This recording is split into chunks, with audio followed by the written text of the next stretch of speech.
শ্রোতা হাটে মাঠে ঘাটে যে যেখান থেকে টুন করেছেন সবাইকে স্বাগত জানাচ্ছি এশিয়ান রেডিও 90.8 FM এ। সময়টা হচ্ছে ঠিক এই মুহূর্তে 12:03 এবং শুরু হয়ে গেল ভৌতিক 90.8, যেখানে আমি আর যে কনক রয়েছি এবং আমাদের সাথে রয়েছেন ফিরোজ খান। অফকোর্স ঠিক রাত 2টো পর্যন্ত আপনার সাথেই থাকবো, জানবো আপনার কথাবার্তাগুলো এবং সেই সাথে কোনো ভৌতিক গল্প যদি থেকে থাকে সেটাও জানবো, এবং ইন দ্য মেন টাইম আমরা প্লে করবো এবং আপনাদেরকে শোনাবো কিছু ভৌতিক গল্প, যেসব ভৌতিক গল্প আপনার কিউরিয়াস মাইন্ডসের একটু হলেও কিউরিয়াসিটি হয়তো মেলাতে সক্ষম হবে। এই মুহূর্তে আর যে কনক আপনাকে বলছে, আপনি চাইলে কিন্তু আমাদেরকে SMS করতে পারেন এবং ফেসবুক মাধ্যমে আমাদের সাথে থাকতে পারেন। ইন দ্য মেন টাইম আপনি যদি আমাদের স্টুডিওতে এসে ঘটনা শেয়ার করতে চান তাহলে সেক্ষেত্রেও আমাদের সাথে যোগাযোগ করতে পারেন, এবং সেটার জন্য যে নিয়মটি রয়েছে সেটি হচ্ছে সিম্পলি মোবাইলের মেসেজ অপশনে গিয়ে লিখে ফেলতে হবে AR, দেন স্পেস দিয়ে লিখতে হবে B 90.8, আরেকটি স্পেস দিয়ে আপনার নেম এবং আরেকটি স্পেস দিয়ে আপনার সেলফোন নম্বর লিখে সেন্ড করতে হবে আমাদের সিগনেচার নাম্বারে, উইচ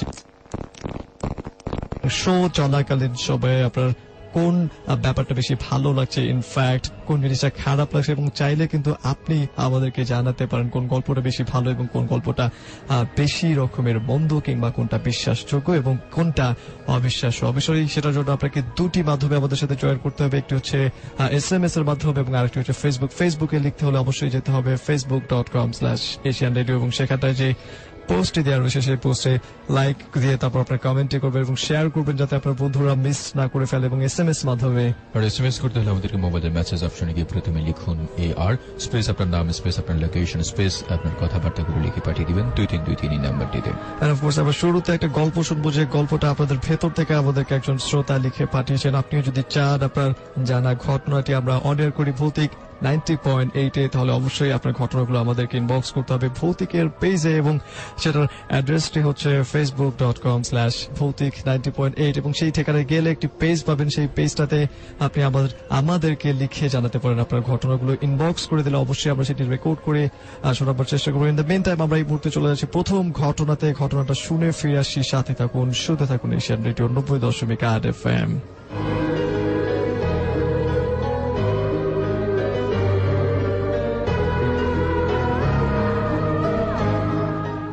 আমি আমার আব্বুর সাথে ঘটে যাওয়া ঘটনা শেয়ার করছি। 1999 সাল, তখন আমার বয়স 11 বছর। বলে রাখা ভালো, আমাদের বাড়িটা সেই সময় 25 কাঠা জমি মিলে শুধু আমাদের ছোট্ট একটি কুড়ির ঘর। জমির পূর্ব মাথায় উত্তর পাশে একটি পুরনো কবরস্থান, পূর্ব সাইডে কিছু কলা গাছ ও বাঁশ ঝাড়, জমির উত্তর সাইডে কিছু কাঠ ও ফলের গাছ, জমির পূর্ব সাইডে কিছু কলা গাছ, আরো অনেক ধরনের গাছ। পশ্চিম সাইডের উত্তর মাথায়ও বিশাল একটি পুকুরের পাড়ে আবারও পুরনো কবরস্থান, এবং দক্ষিণ সাইডে প্রায় 20 গজ দূরে আমার আব্বার চাচাদের বাড়ি, এবং দক্ষিণ সাইডে প্রায় 200 গজ দূরে আমার আব্বার চাচার বাড়ি। এর মাঝে কিছু ফসলি জমি, বলতে গেলে দিনের বেলা তো লোকে আমাদের জমিতে আসতে ভয় পায়। আমাদের ওই জমিটা হলো সম্বল। আমাদের বাবা মা ও আমি তিনজনে মিলে কোদাল দিয়ে কুপিয়ে কুপিয়ে সবজি চাষ করি, আর সবজি বিক্রি করে আমরা চলি। তো দিনকাল আমাদের ভালোই কাটছে। একদিন আমি ও বাবা দুজনে বাজারে কলা বিক্রি করতে চাই। আসতে একটু দেরি হয়, আনুমানিক তখন রাত 8টা বাজে। আমার আম্মা হঠাৎ দেখে একটি গরু এসে সবজি খাচ্ছে। আম্মা দৌড়ে যায় গরু তাড়াতে। আমরা ঘরে ফিরে দেখি মা নেই। এই বাড়ি সে বাড়ি খোঁজাখুঁজি করি, কিন্তু মাকে পাই না। বাবা ও আমি আর কয়েকজন পাড়া চাচা চাচিকে নিয়ে আমাদের জমির পূর্ব মাথায় যাই। দেখি মা সেখানে পড়ে আছে। পরে শুনতে পাইছে সেই গরু নাকি দানবের রূপ নিয়ে বলে, কিরে আমাকে ধরবি? একথা শুনেই মা বেহুশ হয়ে যায়। তারপর মাকে আমরা সবাই ধরাধরি করে বাড়ি নিয়ে আসি।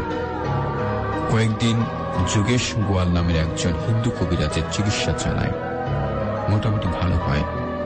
তারপর আমরা তিনজনই ঢাকা চলে আসি।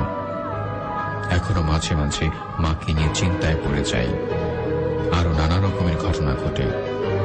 কোনো একদিন আরেকটি ঘটনা লিখব, ভালো লাগলে পড়ে শোনাবেন। পড়ার জন্য ধন্যবাদ।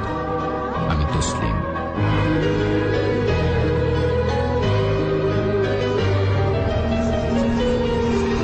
আমরা অলরেডি কিন্তু ঘটনাটা পড়ে শুনেছি। ইনফ্যাক্ট এরকম ঘটনা যদি আপনার জানা থাকে, এবং প্রথম যে স্টোরিটা আমরা শুনলাম খুব একটা ইন্টারেস্টিং কিংবা খুব বেশি রকমের হরর না হলেও কিন্তু বরাবরই যে কথাটা বলে থাকি সেটা হচ্ছে সাধারণত যে ঘটনাগুলো একটু স্বাভাবিক ঘটনা মনে হয় এবং শুনে আমাদের কাছে একটু স্বাভাবিক মনে হয়, সেটি সাধারণত সত্য ঘটনা। এবং আমার কাছে মনে হয় যে এই ধরনের ঘটনাগুলো খুব বেশি ভয়ঙ্কর হোক কিংবা না হোক, বিশ্বাসযোগ্যতা রয়েছে এই ধরনের ঘটনা।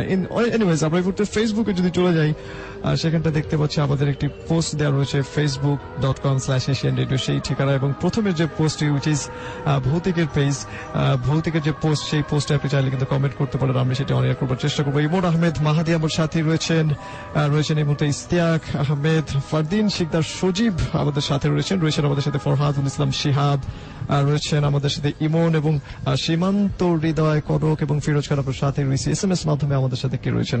SMS এর মাধ্যমে যদি চান আপনি আমাদের সাথে জয়েন করতে পারেন, জানা দিতে পারেন আজকের শো কেমন লাগছে আপনার থেকে, ঘটনাগুলো কি কেমন লাগছে, সেই কথাগুলো যদি আপনি আমাদের কাছে লিখে পাঠাতে চান তাহলে লিখুন মোবাইলের মেসেজ অপশনে গিয়ে প্রথমে লিখুন AR স্পেস আপনার নাম স্পেস আপনার লোকেশন স্পেস কথাবার্তাগুলো লিখে পাঠিয়ে দিবেন 2323 নাম্বারটিতে। লিখেছে আমাকে ইব্রাহিম তালবাগ থেকে, ভালো লাগছে, আরো ভয় পেতে চাই এমনটা লিখে জানিয়েছে। জাহিদ খান সাবার থেকে লিখেছে অনেক ভয় পাচ্ছি। লিখেছে আনিক পাল নিলয়, আচ্ছা রায়েরবাগ থেকে, সে সহ্যে খুবই ভালো লাগছে। আচ্ছা আমাদের সাথে সামিয়া আছে আমাদের সাথে গাজীপুর থেকে লিখেছে আপনাদের শোটা আমি প্রত্যেক সপ্তাহে শুনি, আমার থেকে অনেক ভালো লাগে। মাসুম আছে আমাদের সাথে ডেমরা থেকে।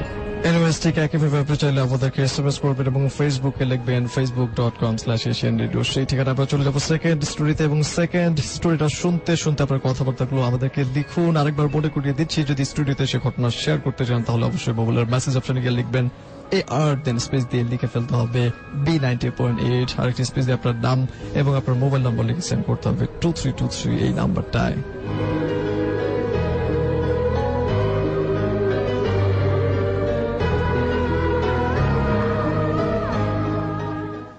আমি সিনহা, উত্তরাতে থাকি। আমি আপনাদের নিয়মিত লিসেনার। আজ আমি আপনাদের এমন একটি ঘটনা শেয়ার করব যেটি আমি আমার দাদুর কাছ থেকে শুনেছি, যা আমাকে সত্যি খুব বেশি ইমোশনাল করেছে। ঘটনাটি ভৌতিক হলেও আমি এটা শুনে আমার চোখে পানি আটকাতে পারিনি। ভালো লাগলে পরে শোনাবেন। যেভাবে শুনেছি ঠিক সেভাবে লিখছি। আমার দাদু ছিল খুব পরেজগার। দাদু ঢাকা কোনো একটা জায়গায় চিল্লাতে এসেছিল। তারা প্রায় 50 জন একসাথে এসেছিল। তারা প্রায়ই চিল্লাতে আসা যাওয়া করে। তারা এমন একটি জায়গায় এসেছিল যেখানে প্রায়ই মার্ডার হতো। তারা যেদিন সেখানে গিয়েছিল ঠিক তার 2 দিন পর একদিন ফজরের নামাজ পড়ে তারা বাহিরে খুব চেঁচামেচি শুনতে পাচ্ছিল। মসজিদ থেকে তারা বের হয়। তারা দেখে কিছু লোক একটি লাশ নিয়ে মসজিদের দিকে আসছে। লাশটা সাদা কাপড়ে মোড়ানো, তখনও রক্তাক্ত হয়েছিল লাশটি। মনে হচ্ছিল যেন এই মাত্র আনা হয়েছে। লাশটি গোসল করাতে নিয়ে গেল তারা। আমার দাদু সহ মোট 5 জন ঢুকেছিল ওই প্যান্ডেলের ভেতরে লাশটিকে গোসল করানোর জন্য। যখন লাশটির কাপড় খোলা হলো তখন তারা যা দেখল তা দেখার জন্য তারা কোনো মতেই প্রস্তুত ছিল না। লোকটিকে এমনভাবে হত্যা করা হয়েছিল যা দেখার মতো ছিল না। যে কখনো ভয় পায় না, লাশটিকে দেখে সেই টাইমে অনেক ভয় পেত। লোকটি নাকের অর্ধেক ছিল না, একটি কানের অর্ধেক নেই, অপরটি ঝুলছে তার কানের সাথে। হাতের আঙ্গুলগুলো উল্টানো ছিল, হাত ছিল পুরো থেতলানো। একটা চোখ তার উপরে ফেলা হয়েছিল। তাছাড়া তার সারা শরীর ছুরির আঘাতে ক্ষত বিক্ষত ছিল। লাশটার এই অবস্থা দেখে আমার দাদুর সাথে যারা ছিল তারা সবাই অনেক ভয় পেয়ে যায়।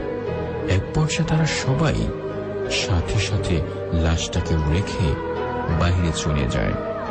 সেখানে শুধু আমার দাদু একা রয়ে গেল। সে খুব ভয় পেয়েছিল, বাট কোনো এক অদৃশ্য শক্তি তাকে যেতে দিল না বাইরে। তার খুব মায়া হলো লাশটির জন্য, কিন্তু এত বড় মোটায় এই মানুষটাকে একা দাদুর পক্ষে গোসল করানো সম্ভব হচ্ছে না। সে বাহিরে গেল এবং তাদেরকে ডাকল, কিন্তু তারা কেউ রাজি হচ্ছিল না। লাশের এমন অবস্থা। এক পর্যায়ে দাদু ভাবল যে সে একাই গোসল করাবে। সে খুব সাহস নিয়ে ভিতরে গেল এবং অনেক সময় নিয়ে লাশটির গোসল সম্পূর্ণ করল। বলা যায় দাদু তার অনেক বড় একটা উপকার করেছিল, না হলে লাশটিকে এভাবেই হয়তোবা দাফন করা হতো। কাহিনী এখান থেকে শুরু। লাশটি সুস্থ ও শান্তভাবে দাফন শেষ করার পর একদিন পর দাদুর কাছে একটা সংবাদ এলো, তার এক আত্মীয়কে তাকে নিয়ে আসতে যেতে হবে। কিন্তু তখন রাত হয়ে গেছিল অনেক, তবুও তাকে যেতেই হবে। সর্বোপরি সে রওনা দিল মসজিদ থেকে। তখন রাত প্রায় 2:30। যেতে অনেক সময় লাগবে, হেঁটে যাও সম্ভব না, কারণ মোটামুটি গভীর রাত ছিল তখন, আর অনেক দূরের রাস্তা। আবার এমন সময়ও কোনো রিক্সাও ছিল না। দাদু হাঁটা শুরু করল। দাদু কিছু দূর হাঁটার পর কিছু সামনেই সে একটি রিক্সাওয়ালাকে দেখতে পেল। তার মনে একটু শান্তি পেল। রিক্সার ড্রাইভার, তার মুখ ছিল ঢাকা। দাদু ওটাকে কিছু না মনে করে তাকে জিজ্ঞেস করল যাবেন কিনা। রিক্সার ড্রাইভার কিছু জিজ্ঞাসা না করেই বলল উঠুন। কোন জায়গায় যাবে তাও রিক্সাওয়ালা জিজ্ঞেস করল না। দাদু বলেনি। সে ভেবেছিল রাস্তা দেখে নিয়ে যেতে পারবে। কিছুক্ষণ যাওয়ার পর দাদু দেখল যে তার যেই আত্মীয়র কাছে তার যাওয়ার কথা সে এখন তার সামনে, অর্থাৎ রিক্সাওয়ালা সে আত্মীয়র কাছে পৌঁছে গেছে। দাদুর তখন কিছুটা অবাক লাগলো, কারণ সে তো রিক্সাওয়ালাকে কিছুই বলেনি। এমনকি দাদু যে লোকটির সাথেই দেখা করবে তাও সে জানল কিভাবে। কিছুটা অবাক লাগলো। দাদু কিছু জিজ্ঞেস করল না এবং বলল আবার তাদেরকে সে আগের জায়গায় নিয়ে যেতে। তারপর আমার দাদু এবং তার সে আত্মীয়টা একত্রে ছিল। আবারও কিছু দূর আসার পর কিছুক্ষণ পর তারা নিজের অজান্তেই দেখতে পেল তারা চলে এসেছে তাদের সেই আগের জায়গাতে। আবারও দাদুর কিছুটা অবাক লাগলো যে এতটা রাস্তা কিভাবে এত তাড়াতাড়ি যাওয়া সম্ভব হলো। তারপরও দাদা কোনো প্রশ্ন করেনি। দাদু রিক্সাওয়ালাকে কোনো প্রশ্ন না করেই রিক্সাওয়ালাকে টাকা বের করে দিতেই রিক্সাওয়ালা নিতে চাইল না। সে সরাসরি বলে উঠল, আপনি আমার যে উপকার করেছেন তার তুলনায় আমি কিছুই করতে পারিনি আপনার জন্য। এরপরও আমি কিভাবে টাকা নিব আপনার কাছ থেকে। কথা শুনে দাদু কিছুটা হতভম্ব হয়ে গেল। রিক্সাওয়ালা দেখে তাকালো এবং তাকে জিজ্ঞাসা করল মানে কি। রিক্সাওয়ালা বলল, আপনি যদি আমার সেই লাশটিকে গোসল না করাতেন আজ আমার আত্মা শান্তি পেত না। কথাটা শুনে দাদু চমকে উঠল এবং জিজ্ঞাসা করল, কে তুমি? রিক্সাওয়ালার সাথে সাথেই তার মুখ থেকে কাপড়টা তুলে নিল। তারপর দাদু যা দেখল তা দেখার জন্য দাদু কোনোদিনও প্রস্তুত ছিল না। এসে দেখলো এটা ছিল সেই লোকটা যাকে দাদু একদিন আগে নাক, কান কাটা এবং ছিন্ন বিচ্ছিন্ন অবস্থার মধ্যে গোসল করেছিল এবং তার দাফন সম্পূর্ণ করেছিল। দাদুদা দেখে ভাবতে ভাবতেই লোকটি হঠাৎ চোখের পলকেই মিলে গেল। এটা তাহলে কি কোনো ভৌতিক ঘটনা নাকি কোনো মর্মান্তিক কাহিনী? দাদু আজও তার কোনো ব্যাখ্যা খুঁজে পায়নি। বলার টাইমে দাদু রীতিমতো কাঁপছিল, এমন ভাবে বলছিল আমি নিজেও খুব ইমোশনাল হয়ে গেছিলাম।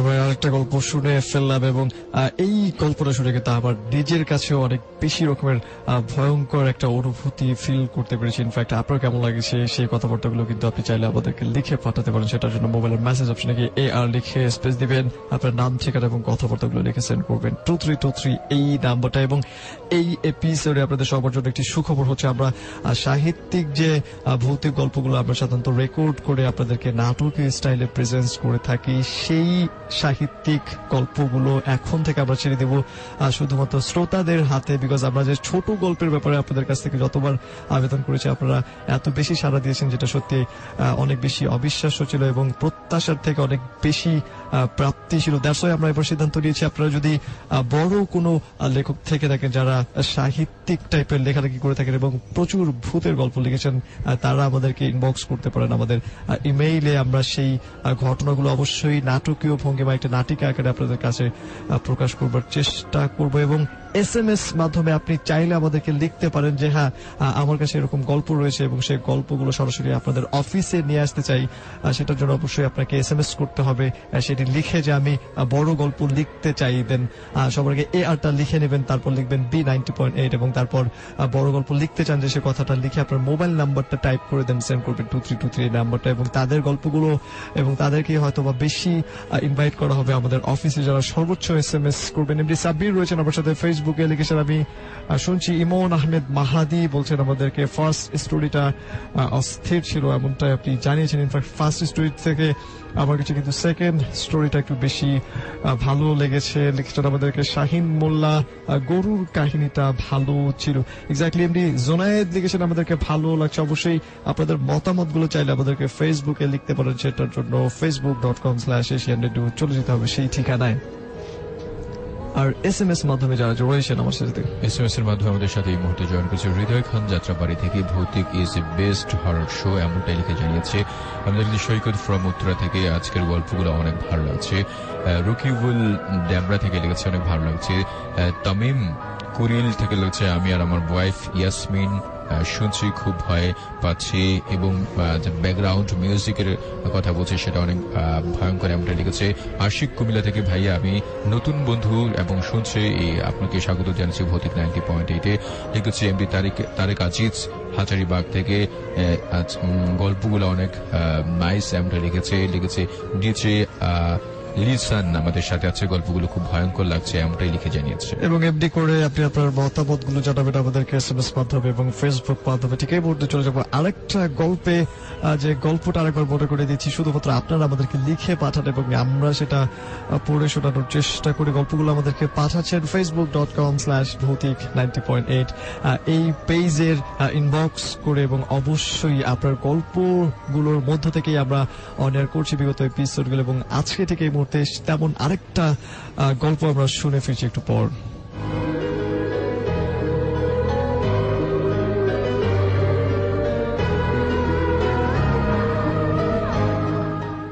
পশ্চিমবঙ্গের একটি ছোট্ট গ্রামের গল্প এটি।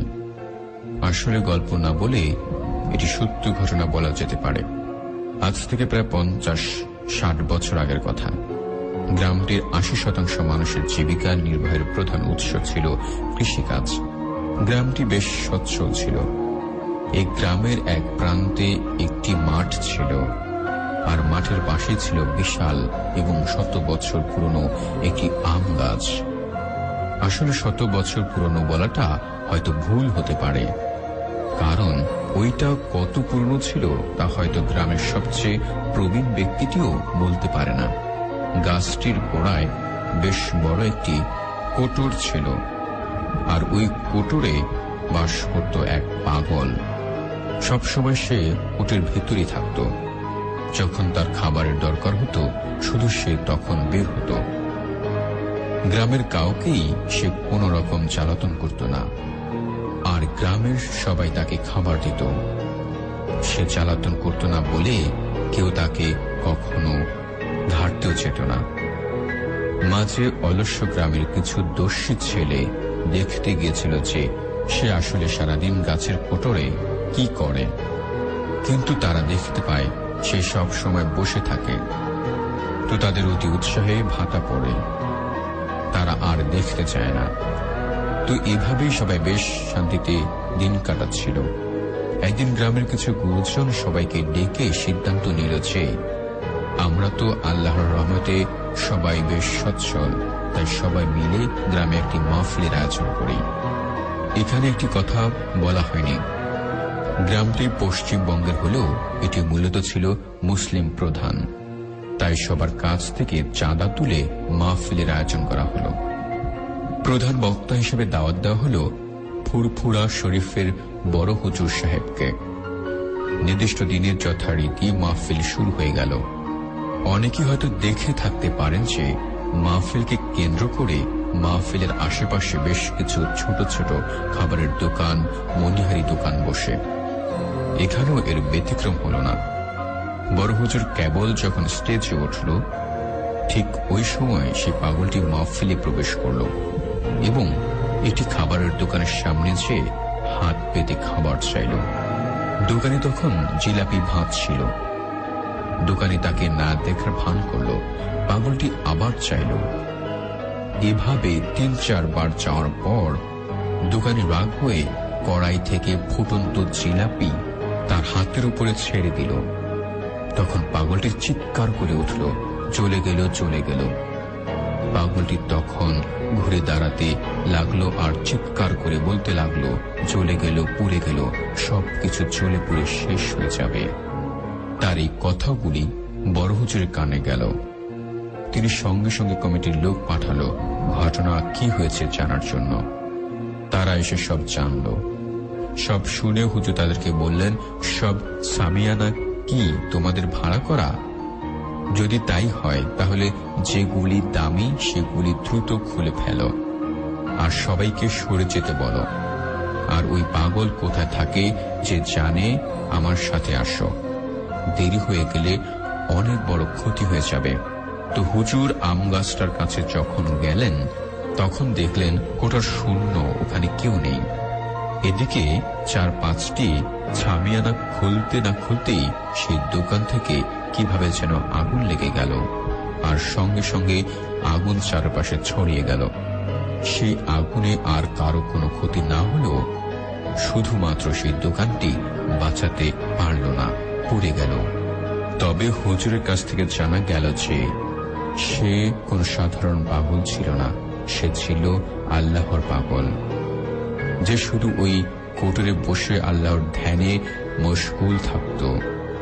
হুজুর যাওয়ার সময় বলে গেলেন, তোমরা আজ এমন একজনকে হারালে যার ক্ষতিপূরণ কখনই করতে পারবে না। পরিশেষে শুধু এতটুকুই বলল যে আমরা অনেক সময় পাগল ভেবে খারাপ ব্যবহার করে ফেলি। আসলে এটা করা ঠিক না, কারণ কে আল্লাহর পাগল আর কে সত্য পাগল এটা আমরা সাধারণ মানুষ কখনই বুঝতে পারবো না বা পারি না। তাই বলছি, তাদের সাহায্য যদি না করতে পারি, আমাদের দ্বারা তাদের যেন কোনো ক্ষতি না হয়। এই ছিল আমার ঘটনা। ভালো লাগলে পড়ে শোনাবেন। আমরা আরো একটি ঘটনা শুনলাম। ঠিক এই মুহূর্তে আপনি শুনছেন এশিয়ান রেডিও 90.8 FM। আর যে কনক এবং ফিরোজ খান আপনার সাথে রয়েছি রাত 2টো পর্যন্ত ভৌতিক 90.8 নিয়ে। অবশ্যই আমাদের মাধ্যমে ফেসবুকে আমাদের সাথে যোগাযোগ করেছেন অনেকেই এবং লিখছেন তাদের কমেন্টগুলো facebook.com/asian radio এই ঠিকানায় সাকলিন সৈকত লিখেছেন, ভাই ইংলিশে লেখা কমেন্ট পড়েন না কিসের জন্য? আচ্ছা, সেটি পড়ে ফেলেছি বেসিক্যালি ঠিক এই মুহূর্তে। এমডি রাসেল হোসেন লিখেছেন, ভাইয়া আজকে খুবই ভয় পেতে চাই, রাত 2টো পর্যন্ত থাকবেন, অবশ্যই কোনো না কোনো গল্প আপনার ভেতরে বা ভৌতিক কোনো শিহরণ তৈরি করে ফেলবে। আরাফাত সাদিস আমার সাথে রয়েছেন, এই প্রথম শুনছি এবং অনেক ভালো লাগছে আপনি এমনটা জানিয়েছেন। এমডি রিয়াদ আমাদের সাথে রয়েছেন। ইনোসেন্ট নিবিড় বলছে, আমি আপনাদের নিউ ফ্রেন্ড, প্রতি মঙ্গলবার ঠিক রাত 12টায় এশিয়ান রেডিও টিউন করতে ভুলবেন না, বিকজ প্রতি মঙ্গলবার কনক এবং ফিরোজ খান চলে আসে আপনাকে ভূতের সব ভয়ঙ্কর ঘটনাগুলো শোনাবার জন্য। মুস্তাফিজুর রহমান মাসুম আমাদের সাথে রয়েছেন, আপনাদের ভয়েসটা বেশি রকমের ভয়ঙ্কর লাগছে। অবশ্যই এই মুহূর্তে SMS মাধ্যমে আমাদের সাথে কে কে রয়েছে? SMS এর মাধ্যমে যদি চান আপনি আজকের শো সম্পর্কে যদি কিছু বলবেন আমাদেরকে SMS এর মাধ্যমে লিখে জানা দিতে পারেন। লিখুন আপনার মোবাইলের মেসেজ অপশনে গিয়ে প্রথমে লিখুন AR স্পেস আপনার নাম স্পেস আপনার লোকেশন স্পেস আপনার কথাবার্তা লিখে পাঠিয়ে দিবেন 2323 নাম্বারটিতে। লিখেছে আমাদেরকে পাপ্পু হাসান ঢাকা থেকে। অপেরা মেনি থেকে ইনবক্স করার নিয়মটা একটু বলবেন, আপনার সাথে ঘটেছে অথবা আপনার কোনো মাধ্যম থেকে শোনা যদি এরকম কোনো ভয়ঙ্কর ঘটনা থাকে তা আপনি আমাদেরকে লিখে পাঠাতে পারেন www.facebook.com/bhautik90.8 সেখানে এসে ইনবক্সে আপনার ঘটনাটি লিখে আমাদেরকে পাঠিয়ে দিবেন। রাবেয়া আছে আমাদের সাথে টঙ্গী থেকে, গল্পগুলো খুব ভালো লাগছে, আমি রুমে একা একা শুনছি ভৌতিক 90.8 এমনটাই লিখে জানিয়েছে। ফয়সাল ভুইয়া লিংক রোড বাড্ডা থেকে আছে, আচ্ছা আমাদের সাথে সে বলেছে আচ্ছা এমন একটি প্রোগ্রাম করার জন্য সে এশিয়ান রেডিওকে এবং আমাদেরকে অনেক অনেক থ্যাঙ্কস জানিয়েছে। ওকে, আপনাকে ওয়েলকাম। সাদিক ঢাকা থেকে, ভাইয়া আমি তোমাদের নতুন বন্ধু, ওয়েলকাম করছি আপনাকে ভৌতিক 90.8-এ। সাবির গাজীপুর থেকে সে আসতে চাচ্ছে, সে ফোন নাম্বার লিখে পাঠিয়ে দিয়েছে। আমাদের ভৌতিক টিম নিশ্চয়ই আপনার সাথে যোগাযোগ করবে। And of course আমাদেরকে ঘটনা লিখে পাঠাবেন facebook.com/bhautik90.8 সেই ঠিকানা এবং সরাসরি স্টুডিওতে এসে যদি ঘটনা শেয়ার করতে চান তাহলে অবশ্যই আপনাকে লিখে ফেলতে হবে AR স্পেস আপনার নেম না স্পেস দিয়ে আপনাকে লিখতে হবে B90.8 আর একটি স্পেস দিয়ে আপনার নাম এবং সেলফোন নাম্বার লিখে সেন্ড করতে হবে 2323 নাম্বারটায় চলে যাব। আরেকটা ঘটনায় ফেসবুকে অবশ্যই আপনি লিখবেন এবং পোস্টে শেয়ার করবেন যাতে আপনার বন্ধুরা মিস না করে ফেলে। বারবার এই কথাটা বলছি এবং নতুন যে ঘোষণাটা আপনাদের সবার জন্য সেটা হচ্ছে আমরা বড় যে সাহিত্যিক গল্পটা আপনাদেরকে নাটকে ভঙ্গিমায় প্রকাশ করে থাকি এবং আপনাদের জন্য শুধুমাত্র রেকর্ড করে সেটি আমরা আপনাদের কাছে প্রেজেন্স করে থাকি ভৌতিক 90.8-এ। এরপর থেকে কিন্তু চাইলে আপনি বড় গল্প আমাদেরকে লিখে পাঠাতে পারেন এবং আপনার কাছে যদি ঘটনা থাকে এবং বড় গল্প লেখা থাকে সেটি একান্ত আপনার ব্যক্তিগত, তাহলে অবশ্যই আমাদেরকে SMS করবেন। সেটার জন্য লিখে ফেলবেন AR স্পেস দিয়ে আপনার নাম লিখে আরেকটি স্পেস দিয়ে লিখবেন যে আমি সাহিত্যিক যে বড় গল্প রয়েছে সেটি দিতে চাই, সেটি আপনার মতো করে অবশ্যই লিখবেন। লিখে তারপর আপনার মোবাইল নাম্বার লিখে সেন্ড করবেন 2323 এই নাম্বারটায়।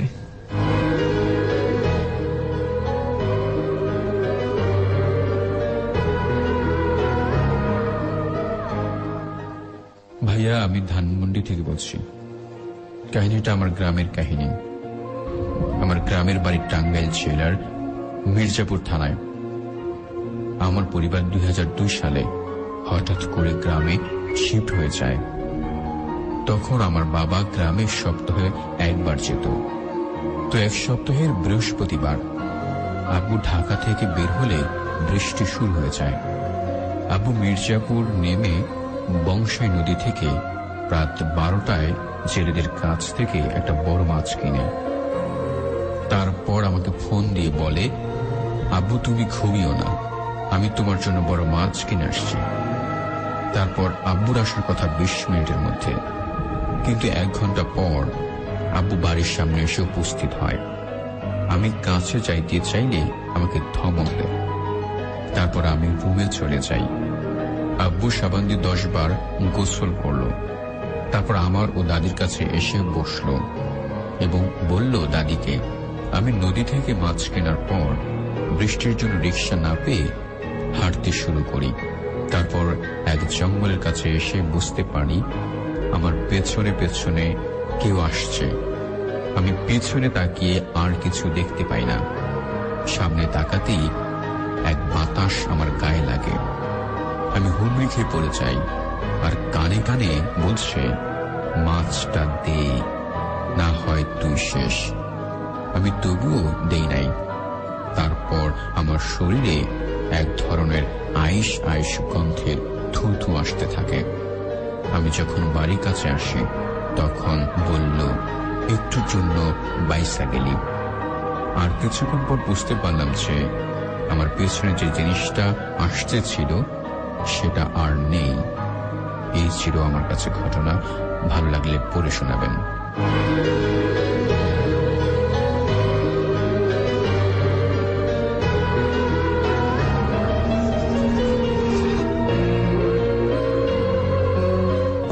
আমরা দেখতে দেখতে 4টে মতো ঘটনা শুনে ফেললাম এই মুহূর্তে। আর যে কনক এবং ফিরোজ খানের সাথে হচ্ছে ভৌতিক 90.8 এশিয়ান রেডিও 90.8 FM প্রতি মঙ্গলবার।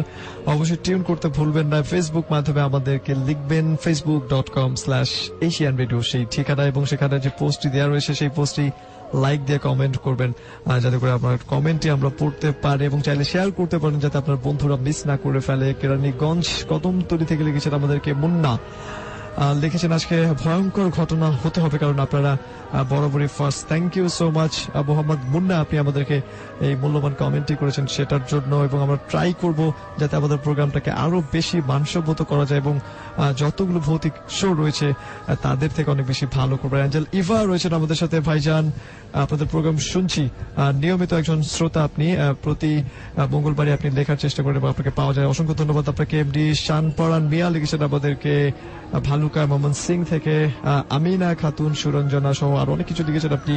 তানভীর আহমেদ বাপ্পি আমাদের সাথে রয়েছেন। সীমান্ত হৃদয় আমাদেরকে কমেন্ট করছেন ফেসবুকের ফ্যান পেজে। আপনি চাইলে কমেন্ট করতে পারেন এবং আমাদের পোস্টে শেয়ার করতে পারেন যাতে আপনার বন্ধুরা মিস না করে ফেলে। আর আপনি চাইলে আমাদের সাথে SMS এর মাধ্যমে জয়েন করতে পারেন, জানান পৌঁছাতে পারেন আপনার কথাবার্তাগুলো।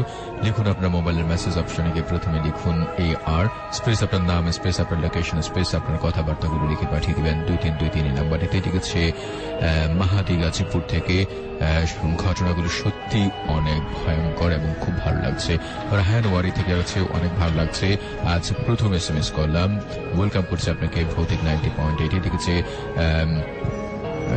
বাড্ডা থেকে আমাদেরকে লিখেছে একটা বন্ধু, সে আসতে চাচ্ছে, ফোন নাম্বার লিখে জানিয়ে দিয়েছে, নিশ্চয়ই আমাদের ভৌতিক টিম আপনার সাথে যোগাযোগ করবে। তবু আছে আমাদের সাথে মিরপুর থেকে, খুব ভালো লাগছে। কামরুল হাসান মনির সাবার থেকে লিখেছে, খুব ভালো লাগছে বাট আরো ভয় পেতে চাই, নিশ্চয়ই আমরা চেষ্টা করছি আপনাদেরকে আরো বেশি ভয় পাইয়ে দেওয়ার জন্য। মুন্ডা নারায়ণগঞ্জ থেকে লিখেছে, আমি অনেক ভয় পাচ্ছি, অনেক ভালো লাগছে। আলামিন লিখেছে, মনে হয় আজ রাতে ঘুমোতে পারব না, এমন সব ভয়ঙ্কর ঘটনাগুলো ভৌতিক 90.8 থেকে শুনতে পাচ্ছি।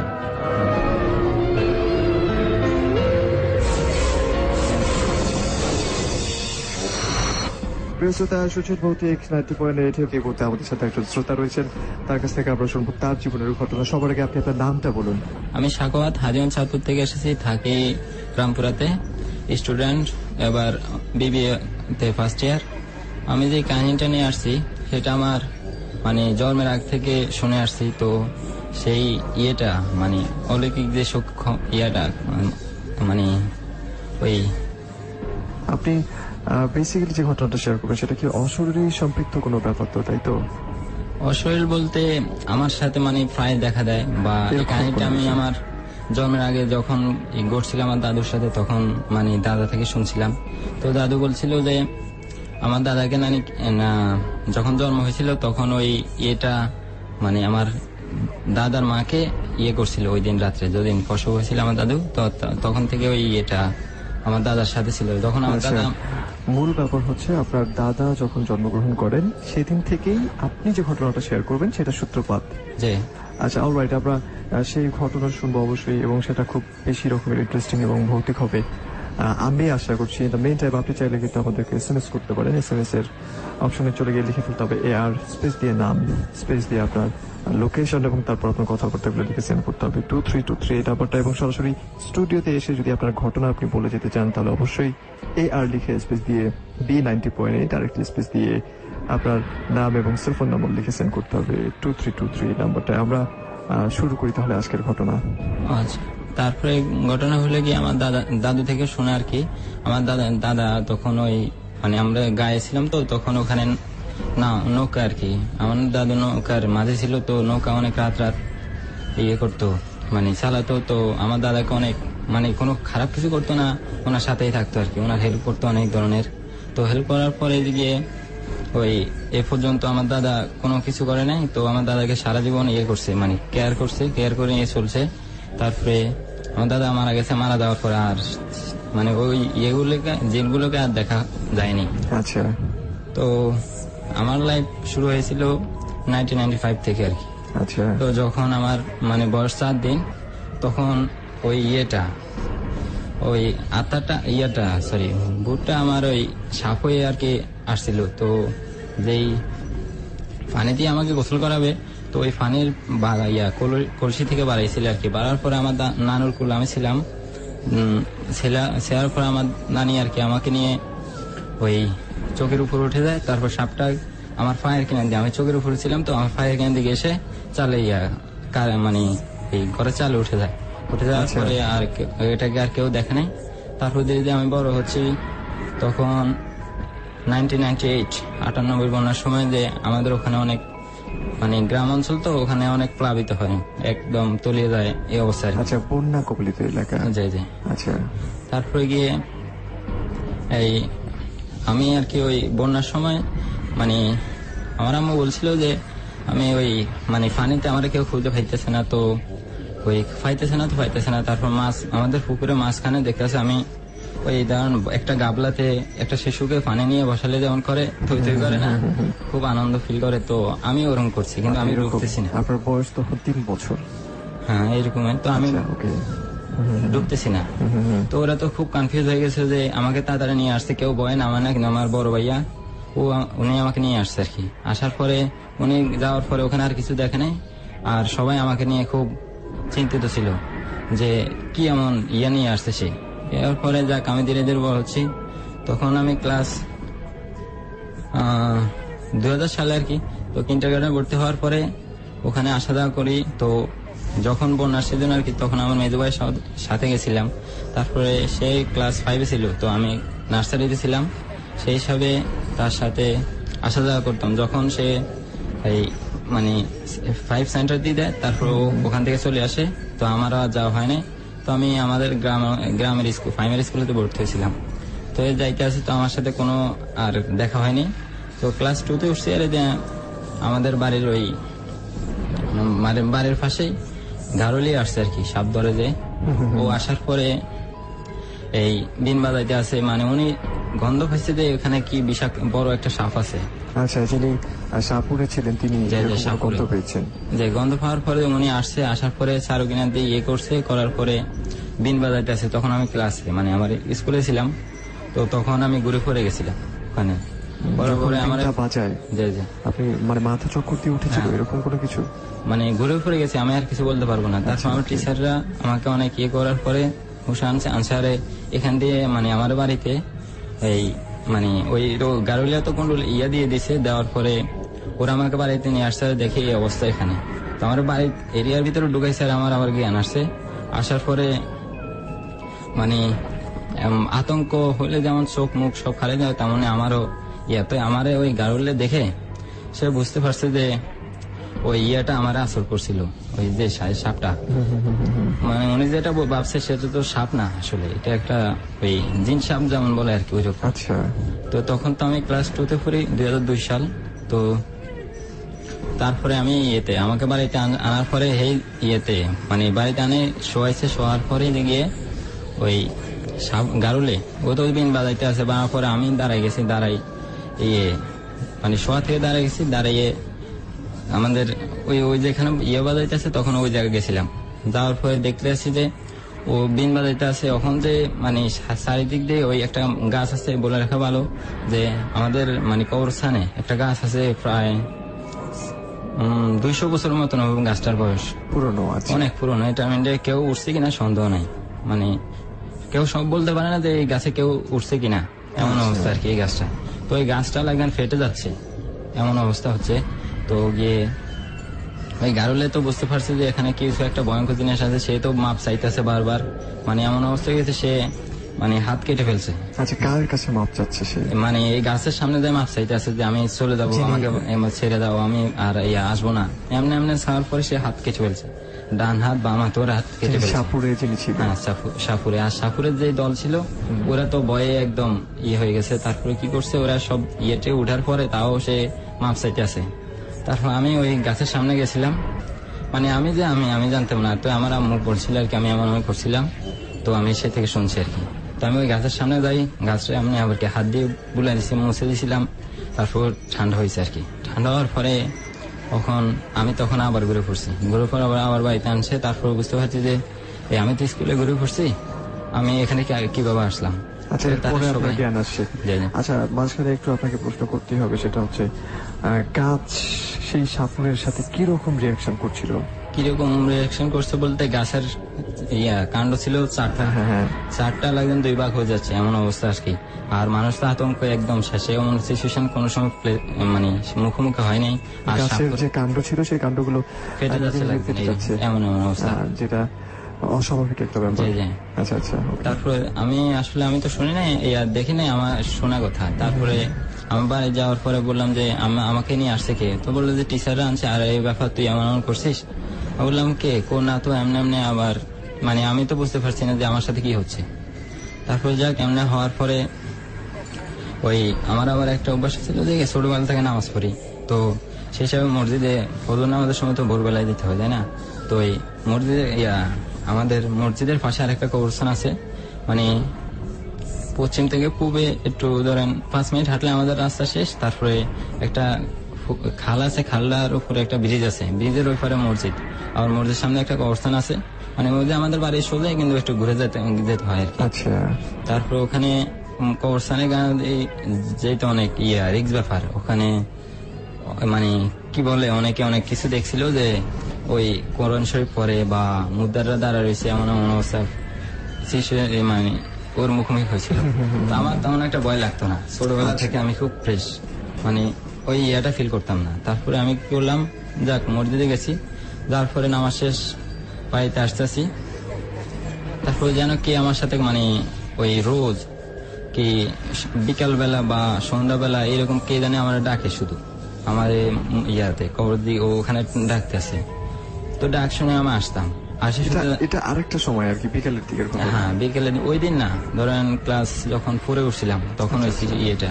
তারপর আমি ওখানে আসতাম, আসে ডাকতাম, কি ডাকে পাইতেছি না। তো আমি দাঁড়িয়ে থাকতাম চুপ করে, তারপরে কোনো শব্দ হচ্ছে না। তা আবার ফিরে যেতাম। এভাবে রাত্রে আমার স্বপ্নে দেখাইতো যে আমাকে ওই উড়িয়ে নিয়ে যাচ্ছে এক দেশ থেকে আরেক দেশে, আমার সাথে খেলা করে, এমন অবস্থা আর কি।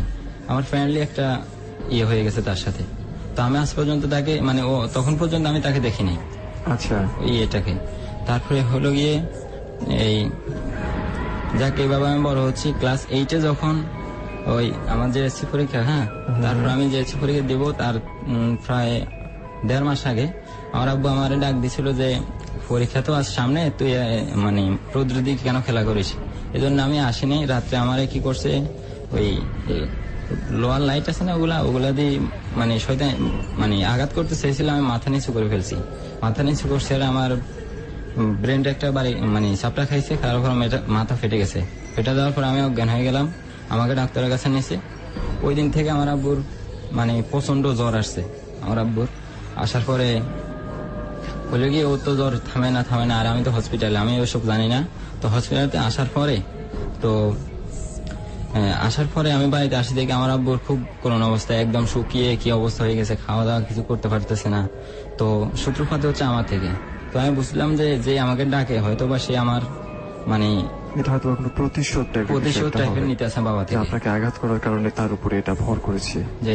তারপর আমি মানে ওখানে গেছিলাম, যাওয়ার পরে কবরস্থানে গেছিলাম, যাওয়ার ফলে আমিও ডাকতে আসি, কে আমাকে ডাকে। এতদিন কোনো সাউন্ড করে নাই, এখন তো একটু বড় হয়েছে, এখন মানে সাহসটা আসছে। তো কে আমাকে ডাকে, তো প্রতিদিন ডাকে, সারা দেয় না। সন্ধ্যাবেলা ফিরে আসলাম।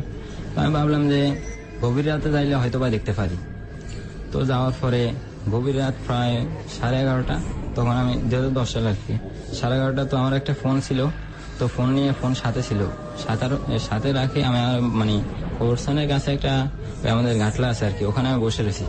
দেখি কে আমাকে ডাকে রাত্রে। এ পর্যন্ত আমার আম্মুকে বলি নাই যে আমাকে ডাকে, বাবা কারো করে বলি নাই যে আমার ডাকে। আপনি জানেন যে আপনার আমার কাছে সাথে ততদিন এতটা ভয় লাগতেছিল না না বিষয়টা? আমার কোনো আজ পর্যন্ত কোনো ভয় লাগে না। তো তারপরে যাওয়ার পরে দেখলাম যে একটা বট গাছ, ছোট একটা বট গাছ আছে, ওটার উপর কে জানি মানে একবার উঠে একবার নামে এরকম দেখা যাচ্ছে, চাঁদের আলো এরকম দেখা যাচ্ছে, একবার উঠে একবার নামে। তো আমি এই তখনই ফার্স্ট ভয় পেয়েছিলাম, কারণ আমার সামনে এই ফার্স্ট এসেছিল। তো যাওয়ার পরে দেখতে আসি যে কে জানি বসে রয়েছে গাছের মিন্ডে। তো আমি ডাকলাম, কে তুমি? ডাকার পরে সে বললো যে সামনে আসবো, ভয় পাবি তুই? মানে এমন ভাবে বলতেছে, আমি কই ভয় পাইলে তো আমি এখানে আসতাম না। তো বললো যে আমি আসলে তুই মাথা নিচু করে থাকবি। তো আমি গেলাম, যাওয়ার পরে সে আসলো আমার সামনে। সে পুকুরের মানে আসলো বলতে আমি পুকুরের কাছে, সে পুকুরের পাশে দাঁড়ানো। তো এমন অবস্থা যে মানে তার একটা আঙ্গুলের সমান না আমি, এমন অবস্থা। সে মানে লাগবে না একটা পাহাড় আমার সামনে দাঁড়ায় রয়েছে। আচ্ছা, তারপরে গিয়ে সে মানে বলতেছে যে তুই আমারে দেখবি? আমি কই দেখা তো যাচ্ছে না, উপরের দিকে তাকাইলে এবার আমি পড়ে যাচ্ছি। তো সে আবার আমার মতন একটা মানুষ হয়ে আসছে। আসার পরে আমার সাথে ওই ইয়ার উপর বসছে। বসার পরে তুই এদিকে আয়। আমার হাত ধরে নাই, মানে আমিও তার খুব ভয় পাচ্ছিলাম। তো আমার মোবাইল ইয়েটা ছিল, তো মোবাইলের পরে আমি আব্বুকে কল দিতেছি। এমন অবস্থায় সে বলতেছে তুই কাকে কল দিস? তুই কেউ কল দিলে আমি তো থাকবো না, আমি চলে যাবো। তারপর সে বসছে আর কি। বসার পর আমাকে বললো যে এই তুই কোনো ভয় পাস না, এই আমি তোদের বাড়িতে প্রায় 200 বছর, এমন বললো আর কি, 200 বছর ধরে আছি। তো তোর দাদার সাথে আমার খুব ভালো ছিল রিলেশন, তো আর পর্যন্ত কারো পাই নাই, তো তোকে পেয়েছি এই জন্য, তোর থেকে ছোটবেলা থেকে আসি। তারপরে আমি এই ফার্স্ট তাকে দেখি। দেখার পরে আমি বললাম যে সে আবার আমাকে বললো যে কোনো সময় কারোর সাথে মারামারি ঝড়গাঝাটি যেন না করি, আর গালি ফাঁসা যেন না করি। মানে ভালো কথা ছিল, ভালো, হ্যাঁ, সবসময় ভালো ছিল। তারপরে গিয়ে আমি ওই ছোটবেলা থেকে মারামারি লাগছিলাম। তো আমার আব্বুর একটা নীতি ছিল যে কার ভুল কার দোষ দেখতো না, যে আমারে যাই মারতো আর কি, এমন অবস্থায় ছিল। তো আমি আর মারামারি করি না। তো যাওয়ার পরে গিয়ে যাক ও আমার এমন উপদেশ দিল, নামাজ রোজা করবি আর দিলে তো সৎ পথে চলবি, এমন বলার পরে আমি আমার অলৌকিক বাবা চলে গেছে। যাওয়ার পরে আমি বাড়িতে গেছি, যাই আমার আম্মু তো আমার খুঁজতে আসছে যে ফাইতেছে না, কারণ জানে কবর খোলার দিকে ওদিকে আমি আসবো না। তো বাড়ির সবগুলো টোকাইছে যে পাই নাই। যাওয়ার পরে আমি বাড়িতে যাই, শুয়েছি ঘরে। শোয়ার পরে আমি আম্মুরে বলি যে আম্মু আপনি দাদারা দেখছিলেন নি? হ্যাঁ দেখছিলাম। তো ওই দাদা কিভাবে মারা গেছে, কি একদম বৃদ্ধ অবস্থা নাকি একটু ছিল? বললো যে মোটামুটি লাঠি ধরে হাঁটতো তখন, জানি না কিভাবে হঠাৎ করে তার লাঠিও লাগে না, এইভাবে হাঁটে। তো আর এত বৃদ্ধ মানুষ কি করে নৌকা চলায়? সে নৌকা অনেক জোরে চলে আর কি অবস্থা। বোঝা যাচ্ছিল যে ওই ইয়েটা তাকে অনেক হেল্প সহযোগিতা করতো। তারপরে যে এই হলো মানে তো দাদা মারা গেছে আমার জন্মের প্রায় 29 বছর আগে। 29 বছর। মাঝখানে একটা কথা বলি, আপনার বাবার মাঝখানে কি হলো? উনি কি সুস্থ হয়ে উঠেছিলেন? হ্যাঁ, আমি ওই গাছের কাছে গেছিলাম যে এরপরে না ওই যে বললাম যে আমার বাবার কাছে ফোন দিতে যাচ্ছিলাম, তখন আমার বলে যে তুই ফোন দিবি না, তো কাকে ফোন দিলে আমি যাবো কেন? তারপরে আমি কি করলাম যে আর ফোন দেয় নাই, তার কথা শুনলাম। তো বাবারে ফোন দেয় নাই। তো বাসায় আসছি, আসার পরে মারে বললাম যে এই ব্যাপার, যে দাদা কিভাবে মারা গেছে, কত বয়স বা এইভাবে বলার পরে দেখি বাবা মা শুয়ে আছে, খুব মানে কোনো ওষুধে কাজ করতেছে না। তো পরের দিন আবার ওদিন ছিল শনিবার। তো শনিবার দিন আমি সন্ধ্যাবেলায় আসছি, মানে আমাদের ওখান দিয়ে রাত্রে পরে কেউ অনেক ভয় পায় আর কি, হাঁটতে পারে না আর কি। ওই ঘটনার পরে যখন ওই গাছটা ফেটে গেছিল তারপর থেকে। তারপরে গিয়ে আমি ওখানে আসছি, আসার পরে যে বললাম যে আমি বুঝতে পারছি যে আমার বাবার এই অবস্থার কারণ আমাকে আঘাত করার। তো আপনি তো আমার মানে অনেক উপকার করছেন, তো এক কাজ করেন, আমার আব্বুকে ভালো করে দেন।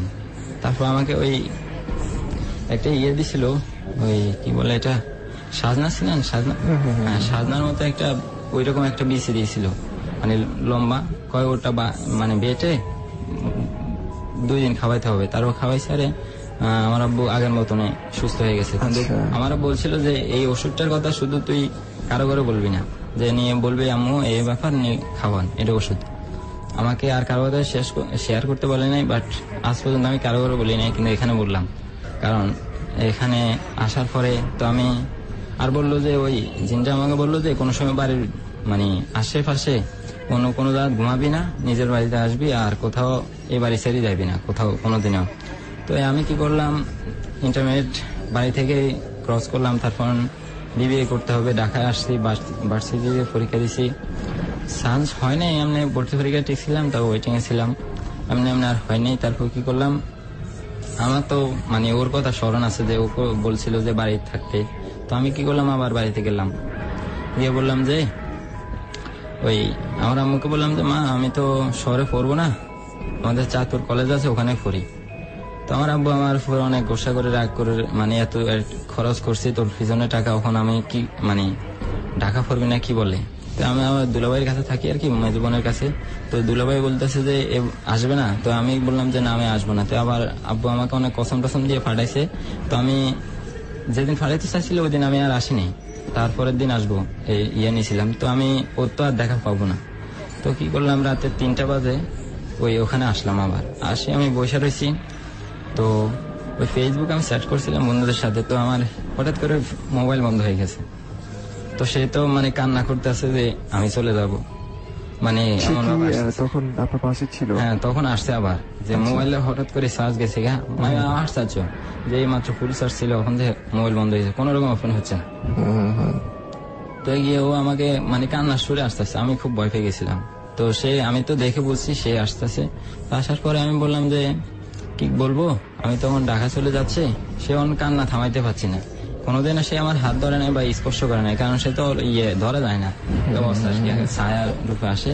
আসার পরে সে আমাকে বললো যে ঢাকায় দূরে যাবি তো যা, কিন্তু বছরে কমপক্ষে 4 বার হলে আমার সাথে দেখা করবি। তো আমি বললাম যে ঠিক আছে, আমি এই 4 মাসে 4 বার আসবো, আর 8 মাস আসবো না, চলবে? হয়তো এভাবে আসলে তোরে ক্ষতি হবে। আমি বললাম যে ঠিক আছে, তো কিভাবে আসতে হবে? বললো যে 4 মাস অন্তর অন্তর আসতে হবে 4 বার। আচ্ছা, এই যে আপনাকে এত শর্ত দিচ্ছে, আপনার প্রতি আপনার ব্যক্তির স্বাধীনতা নষ্ট করতেছে, এই জিনিসগুলোকে আপনাকে কখনো কোনোদিনও নাড়া দেয়নি যে এটা আমার করা উচিত না, বা আমি কেন তার কথা শুনতে যাবো, সে যেটা বলবে সেটাই কেন করতে যাবো, নাকি পুরো ব্যাপারটা আপনি এনজয় করতেন? এনজয় না আসলে, কারণ সে তো আমাকে কোনো খারাপ অসুবিধা দেয়নি বা আমার ভালোই দেখছে, বন্ধুত্ব আপনার আমার সাথে ফ্রেন্ডলি ছিল। আর সে বলছিল যে কোনো সময় মাদক ওসবের সাথে জড়াইতো না, কারণ এগুলো অবশ্যই ভালো কথা। আমার যে মূল যে প্রশ্নটা সেটা হচ্ছে তার যে সঙ্গটা, সেটা আপনি নিজেও পছন্দ করতে শুরু করেছেন নিজ থেকে। হ্যাঁ, সে তো আমার খুব হেল্প করতো, তাই আমি তাকে অনেক পছন্দ করতাম। আর তো ওই যে বললাম, আমার আগে কোরআন শরীফ পড়তাম, তো মসজিদে এখানে বসে বসে অনেক কোরআন শরীফ পড়তাম। তো যখন আমার আব্বু আমাকে আঘাত করে, তখন থেকে আমার এই স্মৃতিশক্তির প্রবলেম দিছিল। তো প্রবলেম দেওয়ার পরে আমার পড়ালেখার একটু মানে আঘাত খাইছে, তো আমার স্মৃতিশক্তি একটু নর্মাল হয়ে গেছে। তো তখন থেকে আমি একটু মানে পড়ালেখা থেকে দুর্বল হয়ে গেছিলাম, কিন্তু ইন্টারমিডিয়েট আসে অনেক ভালো একটা রেজাল্ট করছিলাম। তো মানে ভালো বলতে আমাদের বোর্ড থেকে আমি 11তম হয়েছিলাম, আর আমার থানা পর্যায়ে ফার্স্ট হওয়ার পরে সে তো বললো যে তুই তো আস্তে আস্তে ভালো হয়ে যেতে আসস, তোর এখন মানে হিংসাটা মানে এমন অবস্থা করে, তুই তো দেশের একজন হবে, এমন বলতো আর কি। তুই তো আমার ছেড়ে যাবি গা। তো আমিও খুব কান্না করতাম, তো যে হে আমার সাথে এমন করে কেন, মানে একদম বন্ধু অবস্থা হয়ে গেছে। বুঝতে পেরেছি, পুরো সম্পর্কটা একটা ফ্রেন্ডশিপের সম্পর্ক ছিল। আচ্ছা, আপনি যদি এটা বলার মতো হয় তাহলে তার নামটা বলবেন। তার কোনো নাম ছিল যে নামে আপনি তাকে ডাকতেন? এর নাম ছিল আমির। আমির ছিল তার? হ্যাঁ, আগে পিছিয়ে অনেক বড় নাম, কিন্তু শর্ট নামটা আমি নিয়েছিলাম আমির, ওই নামে আর কি। আমার দাদিও আমার নামে আমির ডাকছিল, কিন্তু এটা একটু করে নাই, আমির বলে কেউ ডাকে নাই। তো সাকোয়াত আর রাজু, এই রোজ, এই 3টে নামে আমার ডাকে আর কি। আচ্ছা, ওকে, আমরা পরবর্তীতে এগিয়ে যাই সামনের দিকে। হ্যাঁ, তারপরে হইলো গিয়ে আমি তো সে কান্না করতেছে যে তুই আমাকে ছাড়িয়ে চলে যাবি। তো সে আমার শর্ত দিল যে 4 বার হবে আমার সাথে যোগাযোগ করে, মানে আমার সাথে দেখা করবে। আমি কই ঠিক আছে, তোমার তো অনেক শক্তি আছে, তুমি আমার রাতের স্বপ্ন দেখাও, আমার ইন্ডিয়া মানে অন্যান্য দেশে নিয়ে গেছো, তুই আমার সাথে দেখা করতে আসবি, দেখা করে চলে আসবে। বললো যে আমি যদি এখান থেকে চলে যাই তাহলে আমি আর কোনোদিন আসতে পারবো না, কারণ আমার এটা একটা স্থায়ী জায়গা হয়ে গেছে, আর এখান থেকে নড়লে আমার আরেকজনের দখল করে নেবে। আমি কই তোমার এত ক্ষমতা, তুমি কি আরেকজনের সাথে পারবে? কই তুমি মানুষ হয়ে কি মানুষকে মারতে পারবে? সে আমাকে এমন বললো আর কি। ও আচ্ছা, সে তার সব দিক থেকেই তার চিন্তা চেতনা সবকিছু ভালো, হ্যাঁ ভালোটাই ছিল। আচ্ছা, ওকে। তো যাওয়ার পরে যাক ওর পরে আমারে মানে অনেক ইয়ে করার পরে আমি বললাম যে ঠিক আছে এখন কি করাস, আপনার মানে তোমার কথাই আমি মেনে নিলাম। তো বছরে 4 বার আসবো, আসার পরে দেখা করব, আর হয়তো বা 4 বার কি আর বেশি আসতে হবে। তো এই পড়ার পরে আর হয় না এই কথা, তো আমি ঢাকায় চলে আসলাম আর কি। এই পর্যন্ত আর তার সাথে কোনো ইয়ে নাই, দূরে শেষ।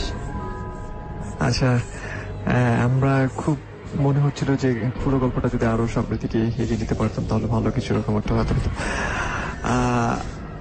একেবারে শেষের দিকে আপনার কাছে যে প্রশ্ন, সেটা হচ্ছে তার ব্যাপারে যদি একটু বর্ণনা দিতেন, সে দেখতে কেমন ছিল এবং তার অ্যাপারেন্স গুলো কেমন ছিল, বা অবশ্যই তার সাথে যেহেতু তার বন্ধুত্বপূর্ণ সম্পর্ক ছিল আপনার, সে কি খেত, কোথায় থাকতো, এইসব ব্যাপারে যদি একটু আমাদেরকে বলতেন। ও আসলে মজার ব্যাপার হলো গিয়ে সে আমার জন্য অনেক কিছু নিয়ে আসছে, যেমন মিষ্টি, আপেল, কমলা, ওগুলো নিয়ে আসে, মানে দোনো ভাগ করে খেতাম।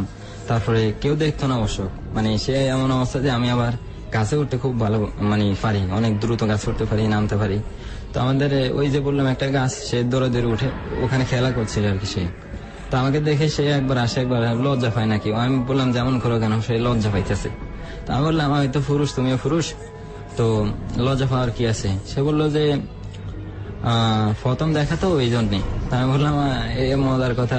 তারপর সে ওখানে বসে আমরা মানে সারা রাত গল্প করতাম, কিন্তু আমার আম্মুরে বলতাম যে নানুর বাড়ি, মানে আমার নানুর বাড়ি একটু পাশেই, দৌড় দিলে মানে 2 মিনিট লাগে যাওয়ার, তো নানুর বাড়িতে শুভ এবার বলে মানে সে আমার শিখিয়ে দিত যে এবার এটা বলবি, তোর আম্মু খুব খুশি হবে, তোর যাইতে দিবি। তো আমি ওইভাবে যাইতাম, যাওয়ার পরে সে আর কি শেয়ার করতো সবকিছু।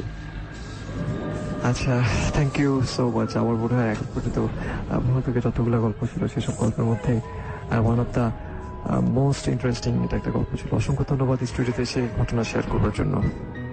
আচ্ছা, আপনাদেরকেও ধন্যবাদ আমাকে এই সুযোগটা দেওয়ার জন্য বলার।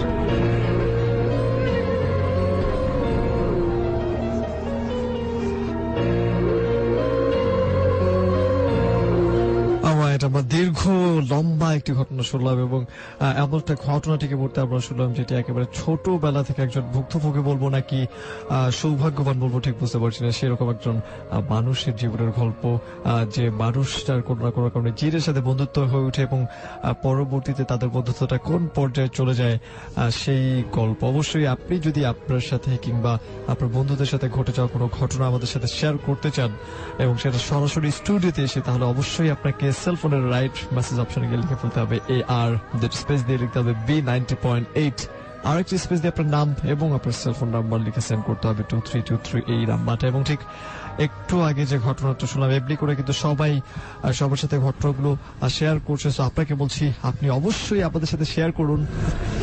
অনেকেই জানবে হয়তোবা তাদের ব্যক্তিগত কৌতূহলগুলো মিটে যাবে। ইনফ্যাক্ট ভূত নিয়ে বিভিন্ন মানুষের বিভিন্ন অভিজ্ঞতা রয়েছে, সেই সব অভিজ্ঞতাগুলোকে কিছু মানুষের কাছে পৌঁছে দেওয়ার জন্যই আমাদের প্রতি সপ্তাহের আয়োজন ভৌতিক 90.8। এই মুহূর্তে আজকে কনক রয়েছে আপনার সাথে এবং ফিরোজ খান রয়েছেন। ঠিক রাত 2টো পর্যন্ত আমরা আপনার সাথেই থাকবো এবং ফেসবুক মাধ্যমে যদি আপনি চান আপনার মতামত আমাদেরকে জানাবেন এবং প্রত্যেকটা গল্প শুনবার পর সেটি কেমন লাগছে, ভালো মন্দ নাকি সত্য নাকি মিথ্যা, সেই সব কথাবার্তাগুলো আমাদের ফেসবুকে গিয়ে আমাদেরকে কমেন্ট করবেন। সেটার জন্য আপনাকে যেতে হবে facebook.com/Asian Radio এই পেজে, এবং চাইলে আপনার মোবাইলের সার্চ যে বাটনটা রয়েছে সেখানে যদি আপনি এশিয়ান রেডিও লিখেন তাহলে হয়তোবা আমাদের এই পেজটি চলে আসবে। সেই পেজে যে পোস্ট দেওয়া রয়েছে সেই পোস্টে লাইক দিয়ে কমেন্ট করবেন এবং অবশ্যই শেয়ার করবেন। যদি আপনার বন্ধুরা এই ব্যাপারে একটু ভৌতিক ব্যাপারে আগ্রহ হয়ে থাকে তাহলে হয়তো এই শোটা তার কাছে অনেক বড় একটা ব্যাপার হয়ে দাঁড়াতে পারে। সালমান মনির আমাদেরকে লিখেছেন আজকের কাহিনীগুলোর জন্য, আপনাদেরকে ধন্যবাদ। ভৌতিক দা অসাম, আচ্ছা আপনাকেও অসংখ্য ধন্যবাদ জানাচ্ছি আপনার এই অসম্ভব সুন্দর একটি মন্তব্যের জন্য। আপনাদের এই মন্তব্যগুলোই হয়তো আমাদেরকে সামনের দিকে এগিয়ে নিতে অনেক বেশি সাহায্য করবে। কামাল হোসেন লিখেছেন যে যতক্ষণ পর্যন্ত আমার কমেন্ট না পড়বেন ততক্ষণ পর্যন্ত আমি কমেন্ট করতেই থাকবো এবং করতেই থাকবো, এমনটা আপনি লিখেছেন। আমি বলবো কমেন্ট যত বেশি করবেন তত চোখে পড়বার সম্ভাবনাটা একটু বেশি থাকছে এবং যত লাইক দিয়ে কমেন্ট যত বেশি করবেন তত বেশি, যেমন কমেন্টে চোখে পড়বার সম্ভাবনা রয়েছে তেমনি করে আপনার বন্ধুরাও কিন্তু দেখার সম্ভাবনা একটু বেশি থাকে। রিফাত সাদমন লিখেছেন আমাদের সাথে, নরসিংদী থেকে তিনি শুনছেন। ইউনুস খান লিখেছেন গাজীপুর থেকে শুনছি, খুব ভালো লাগছে। এবং রয়েছেন আমাদের সাথে রবিন, আপনাদের নতুন বন্ধু। সোহেল তানভীর রয়েছেন আমাদের সাথে। কনক ও ফিরোজ ভাইয়া, ধন্যবাদ আপনাদের এত ভালো একটা শো করার জন্য, এবং ভয় লাগছে তেমনটা তিনি লিখে পাঠিয়েছেন। এবং আপনাদের গল্পগুলো নিয়েই কিন্তু আমাদের ভৌতিক 90.8 যারা যারা ভাবছে যে আমি ভালো গল্প লিখতে পারি এবং সেটি সাহিত্যিক আকারে এবং নাটকীয় ভাবে নাটিকা আকারে আমরা সেটি রেকর্ড করে আপনাদের কাছে প্রচার করব, যদি এরকম একটা সুযোগ আপনি নিতে চান তাহলে অবশ্যই আপনার মোবাইলের মেসেজ অপশনে গিয়ে লিখে ফেলতে হবে AR স্পেস দিয়ে লিখতে হবে B90.8, আরেকটি স্পেস দিয়ে লিখতে হবে যে আমি সাহিত্যিক গল্প লিখে থাকি বা আমার কাছে রয়েছে। আপনার সুবিধা মতো সেটি লিখবেন, লিখে সেন্ড করবেন আপনার নাম্বারটি 2323, এই নাম্বার। SMS মাধ্যমে আমাদের সাথে রয়েছেন অনেকেই।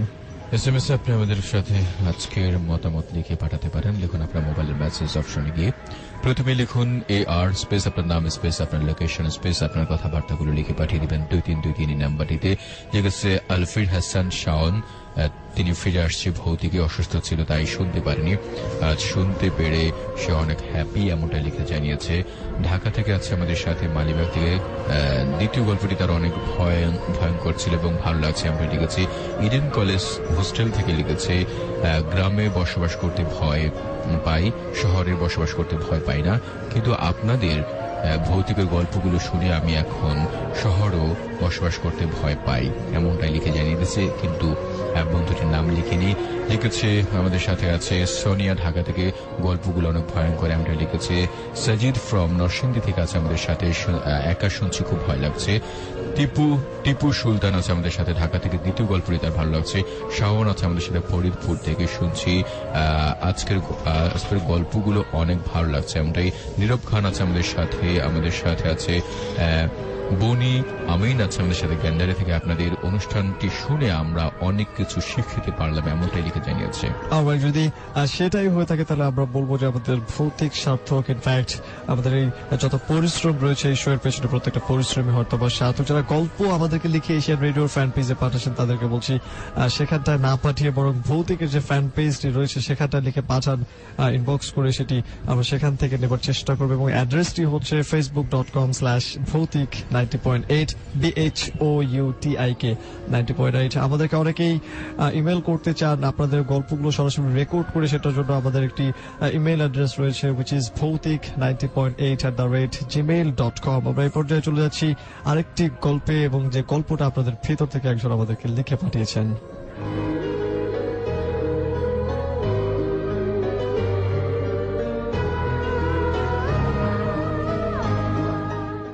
এই ঘটনাটি ঘটে আমাদেরই গ্রামের মাস্টার মশাই সিরাজুল স্যারের সাথে। তিনি ম্যাথ পড়ান। ঘটনাটি 11 বছর আগে ঘটেছিল। ঘটনাটি শুরু করার পূর্বে আমাদের এইখানকার একটু বর্ণনা দেই। আমাদের গ্রামের নাম শেকালিপুর। আমাদের গ্রামের পাশ দিয়ে বয়ে গেছে পদ্মা নদী।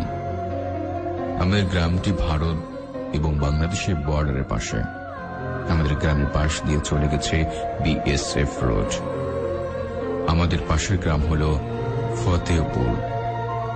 এই BSF রোড ধরে ফতেহপুর যেতে 20 মিনিট সময় লাগে। BSF রোড ধরে মানুষ সাধারণত কম চলাচল করে। এই রাস্তা ধরে যেতে প্রথম যেটা পড়ে সেটা হলো রাস্তার দুপাশে বিরাট আম বাগান। এরপর কিছুটা গেলে পড়বে রাস্তার ডান দিক, সেখানে কবরস্থান এবং রাস্তার দুই পাশে বাঁশ গাছ। এরপর আরো কিছু এগিয়ে গেলে ধার ঘেঁষে বাম পাশে পোস্টমর্টমের একটি ঘর আছে। এবং আমাদের ফতেহপুর সদর হাসপাতাল থেকে পোস্টমর্টমের ঘরটি কিছুটা দূরে ছিল। পোস্টমর্টমের ঘর পেরিয়ে কিছুটা গিয়েই BSF রোডটি মেইন রাস্তার সাথে মিশে গেছে। মেইন রাস্তা থেকে আরো কিছুটা গেলে পড়বে ফতেহপুর সদর হাসপাতাল। অনেক দিনের পুরনো এই হাসপাতাল।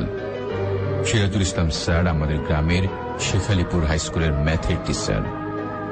আমি তখন ক্লাস 9-এ পড়তাম। স্যার খুব ভালো পড়াতেন। তাছাড়া পাশাপাশি এই দুই গ্রামে তিনি ছিলেন একমাত্র ম্যাথের টিচার।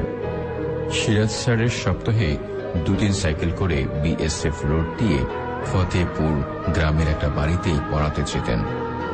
ওই রাস্তাটি নির্জন হলেও খুব তাড়াতাড়ি পৌঁছানোর জন্য স্যার ওই পথেই বেশি যাতায়াত করতেন। সেই সময় আমাদের গ্রামের স্কুলে ভোট শুরু হয় এবং এই ভোটকে কেন্দ্র করে আমাদের গ্রামে খুব গন্ডগোল হয়। তো আমাদের এই গ্রামের এক পরিবারের আপন দুই ভাই গন্ডগোলে জোড়াখুন হন। সকালবেলায় এই ঘটনা ঘটে এবং সেদিন গ্রামের পরিস্থিতি অন্যদিনের মতো স্বাভাবিক ছিল না। পুলিশ এসে লাশ দুটাকে পোস্টমর্টম করার জন্য গাড়িতে করে নিয়ে যায় এবং সেদিন গ্রামের নীরবতা আর শোকের ছায়া পড়েছিল। মানুষজন ঘর থেকে বের হওয়ার সাহস পাচ্ছিল না, আর পুলিশ গ্রামে 144 ধারা জারি করেছিল। বিকেলের দিকে কিছু কিছু মানুষ ভয়ে ভয়ে বের হচ্ছিল, কিন্তু পরিস্থিতি মোটেই স্বাভাবিক ছিল না। চারিদিকে একটা দমদমে ভাব। সেদিনই আবার সিরাজুল ইসলাম স্যারের ফতেপুর পড়তে যাওয়ার ডেট ছিল। স্যার একবার ভাবলেন যাবেন না, কিন্তু স্যার আবার ভাবলেন যে পরের সপ্তাহে ফাইনাল এক্সাম, না গেলে ছাত্ররা সমস্যায় পড়বে। স্যার বিকেল 5টায় ফতেপুর গ্রামের দিকে রওনা করেন। রাস্তা একদম ফাঁকা। স্যারের মনের ভেতরে একটা ফিলিংস কাজ করছিল। আজ এমন দুজন ভাই মারা গেছে যারা তাকে গভীরভাবে ভালোবাসতেন। ভাবতে ভাবতে স্যার সাইকেল চালাচ্ছেন। স্যার ফাঁকা মাঠ পেরিয়ে আমবাগানের দিকে চলছে। এরপর স্যার কবরস্থান পেরিয়ে পোস্টমর্টমের ঘরের কাছে চলে গেলেন। তখন সন্ধ্যা হয়নি। স্যার যখন পোস্টমর্টমের ঘরটি ক্রস করছিলেন, হঠাৎ স্যারের চোখ পড়ল সেই সবুজ প্যাকেটে মোড়া দড়ি দিয়ে লাশ দুটির দিকে। ঘরের ভাঙ্গা জানালা দিয়ে লাশ দুটিকে দেখা যাচ্ছিল, যারা আজই খুন হয়েছিল। স্যারের ভেতরে একটু কষ্ট লাগলো। তারপর স্যার সাইকেল চালিয়ে ফতেপুর গ্রামে পৌঁছে গেলেন। এরপর স্যার সেইখানে পড়াতে পড়াতে গভীর মনোযোগ দিয়ে ফেললেন। সবকিছু ভুলে গেলেন।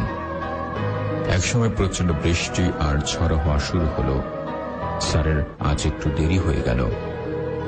বাইরের বৃষ্টি একটু কমেছে। বাড়ির লোক স্যারকে থেকে যাওয়ার জন্য অনুরোধ করল। স্যার বললেন, আমি ঠিক পৌঁছে যাব। এবং সে বাড়ি থেকে স্যারকে একটা টর্চ লাইট আর একটা ছাতা দেওয়া হলো। স্যার এক হাতে ছাতা এবং এক হাতে টর্চ লাইট নিয়ে সাইকেল চেপে বাড়ির দিকে রওনা দিলেন। স্যার মেইন রাস্তা দিয়ে চলছেন। এক সময় স্যার হাসপাতাল ক্রস করে মেইন রাস্তা দিয়ে বিএসএফ রোডে নামলেন। আকাশে বিদ্যুৎ চমকাচ্ছে আর হালকা হালকা বৃষ্টি পড়ছে। স্যারের সেই ঘটনাগুলি আবার মনে পড়তে লাগলো। স্যারের হঠাৎ সাইকেলের চেইন পড়ে গেল। স্যার কিছুতেই সাইকেলের চেইন ঠিক করতে পারছিলেন না। সাইকেল ঠেলতে ঠেলতে স্যার হাঁটতে লাগলেন। স্যার ঠিক পোস্টমর্টেমের ভাঙ্গা জানালাটিকে অতিক্রম করতে যাচ্ছিলেন। এমন সময় স্যার লক্ষ্য করলেন যে তার বাম পাটা কে যেন টেনে ধরছে। স্যার সঙ্গে সঙ্গে পায়ের দিকে টর্চ মেরে দেখলেন তার পা কাদায় আটকে গেছে। তিনি জোর করে চেষ্টা করলেন, কিন্তু কিছুতেই পায়ের স্লিপার কাদা থেকে তুলতে পারছিলেন না। স্যার সরে গিয়ে স্লিপারটিকে টানতে চাচ্ছিলেন। এমন সময় আকাশে জোরে বিদ্যুৎ চমকালো এবং স্যার যা দেখলেন তা দেখার জন্য স্যার একেবারেই প্রস্তুত ছিলেন না। তিনি দেখলেন যে ভাঙা জানালা দিয়ে পরিষ্কার দেখা গেল 4 জন মানুষ এর মতো দেখতে লোক, যাদের মুখ অন্ধকার এবং শরীর সাদা কাপড়ে ঢাকা। 2 জন লাশটিকে কাপন পরাচ্ছে আর 2 জন দাঁড়িয়ে আছে। আতরের গন্ধের সাথে স্যার লক্ষ্য করলেন তাদের কারো পা মাটিতে নেই। স্যার সেটা দেখে আর সহ্য করতে পারছিলেন না। স্যার জ্ঞান হারিয়ে ফেললেন। স্যার জ্ঞান হারিয়ে কাদায় মুখ থুপড়ে পড়লেন। সকালবেলায় তিনি নিজেকে আবিষ্কার করলেন বিছানায়। চারিদিকে প্রচুর ভিড় আর লোকজন দাঁড়িয়ে আছে। ঠিক সেই মুহূর্তে স্যার সত্যি ঘটনাটি কাউকে বললেন না। কিছুক্ষণ পর গ্রামের একজন খবর দিল যে কবরস্থানে 2টি পাশমাসে কবর খোঁড়া হয়েছে। এত সুন্দর করে 2টি কবর খোঁড়া হয়েছিল তা সাধারণ মানুষের কল্পনার বাহিরে।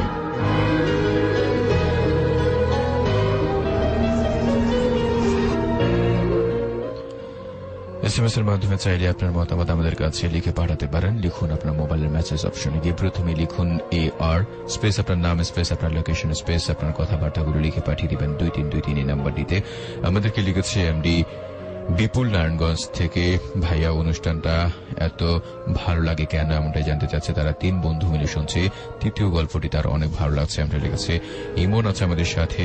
3 বন্ধু সাদে শুয়ে শুয়ে শুনছে। গল্পগুলো খুবই ভয়ঙ্কর লাগছে এমনটা লিখেছে।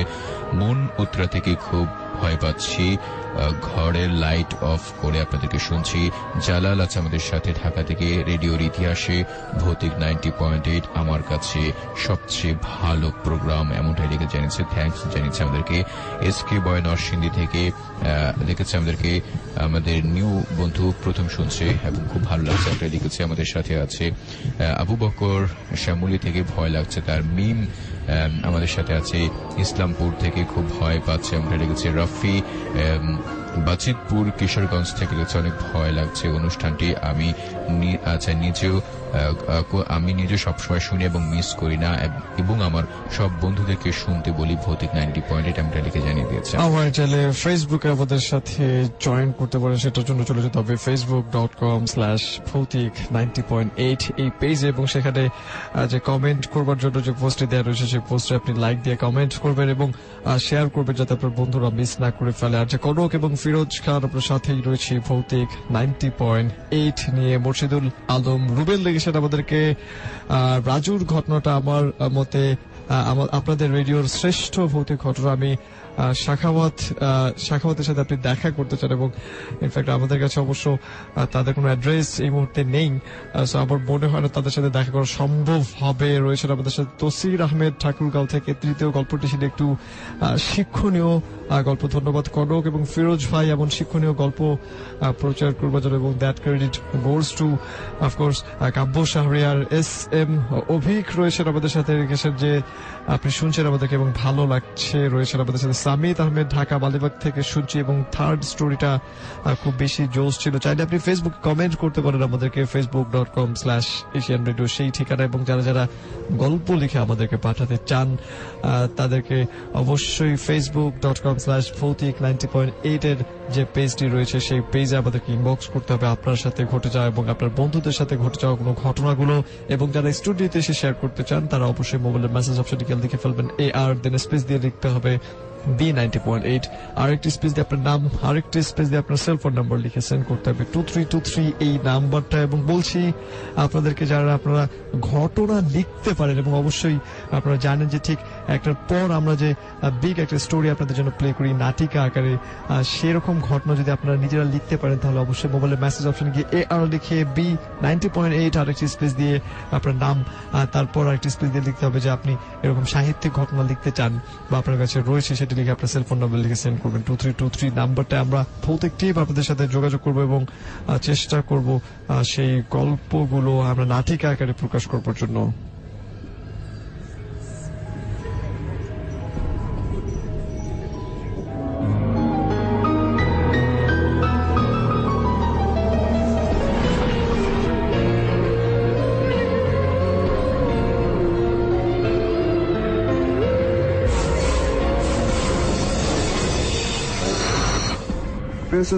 ভৌতিক 90.8 এই মুহূর্তে আমাদের সাথে একজন শ্রোতা রয়েছেন, তার কাছ থেকে আমরা শুনবো তার জীবনের ঘটনা। সবার আগে আপনি আপনার নামটা বলুন। হ্যালো লিসেনার্স, আমি উত্তরা থেকে আসছি। তো আমি একটা ঘটনা বলবো, সেই ঘটনা হচ্ছে মাইমনশিলা এলাকার। তো ঘটনাটা ঘটে আমার নানার সাথে। আপনার নামটা বলেন নাই, নামটা একটু বলুন প্লিজ। আমার নাম আলামিন কাজী। আচ্ছা, ওকে, তারপর আমার ঘটনাতে চলে যাই। তো আমার ঘটনাটা হচ্ছে আজ থেকে 15 বছর আগের ঘটনা। তো তখন আমি খুব ছোট ছিলাম। তো আমাদের নানা বাড়ির বাসাটার ডিস্টেন্সটা দিয়ে বলাটা ভালো, যে পিছনে পশ্চিম পাশে একটা ছিল, পশ্চিম পাশে বাঁশের ঝাড় ছিল আর কি। আর মিডিলে ছিল ওনাদের বাসস্থান ঘর, আর সামনে ছিল একটা পুকুর। তো পিছনে আমার নানা আর কি ওই পিছনে ওই মাটি কোপাতো, কিছু লাগাতো আর কি সবজি। তো আমার নানা আবার এই সাপ মারতে ভালোবাসতেন, মানে সাপ মারতেন উনি, চোখের সামনে যেই সাপ পড়বে উনি ওই সাপটাকে মেরে ফেলবেন এরকম। তো আমাদের ওইখানে 2টা সাপ ছিল, জোড়া সাপ। তো একটা সাপ ওনার চোখে পড়ে, তো দেখার পরে ওই সাপটা অনেক বড়ই ছিল, অনেক বড়, অজগর সাপের মতনই দেখতে। আচ্ছা, তো সাপটাকে নানা লাঠি দিয়ে বাইরে মেরে ফেলে। তো মারার পর এলাকার অনেক মানুষজন আসে দেখে যে অমুক এত বড় সাপ মারছে। অনেক এলাকার মানুষ তো এসে দেখবে যে ওরকম ভাবে একটা সাপ মারছে। তো এলাকায় শোনা যায় যে এই সাপটা অনেকেই দেখে, এই 2টা সাপ একসাথে থাকে, অনেকেই দেখে।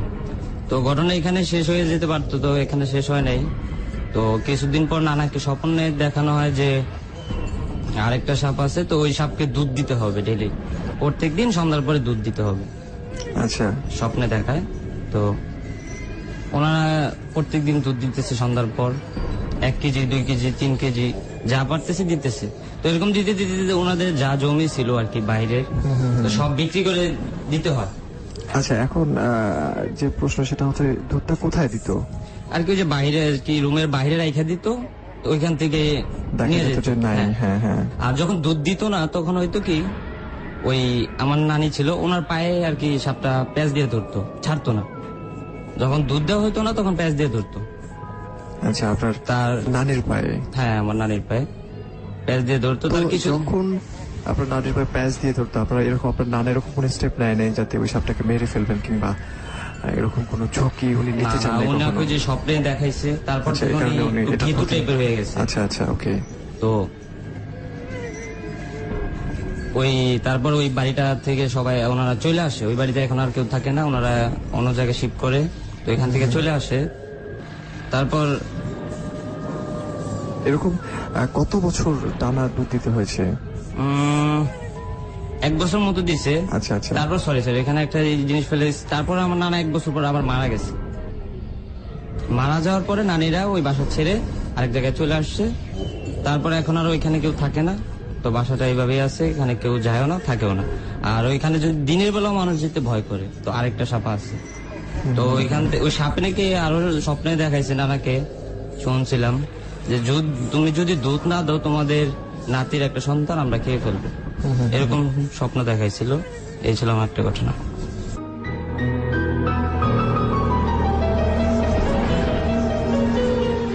আর একটা ঘটনা আমরা শুনে ফেলাম। আলফ্রেড রাসেল আমাদেরকে ফেসবুকে লিখেছেন, আমি জাহাঙ্গীরনগর বিশ্ববিদ্যালয় থেকে শুনছি।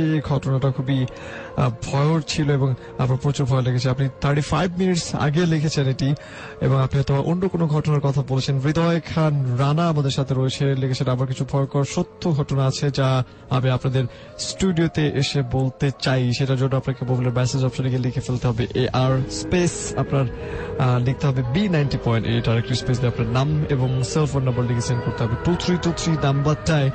ভৌতিক টিপ আপনার সাথে যোগাযোগ করবে যাতে করে আপনি স্টুডিওতে এসে আপনার ঘটনা শেয়ার করতে চান। হিরণ মোল্লা আমাদের সাথেই রয়েছেন, এবং আমাদের সাথে রয়েছেন সোহেল তানভীর পটুয়াখালী থেকে শুনছি কটক, এবং ফিরোজ ভাই।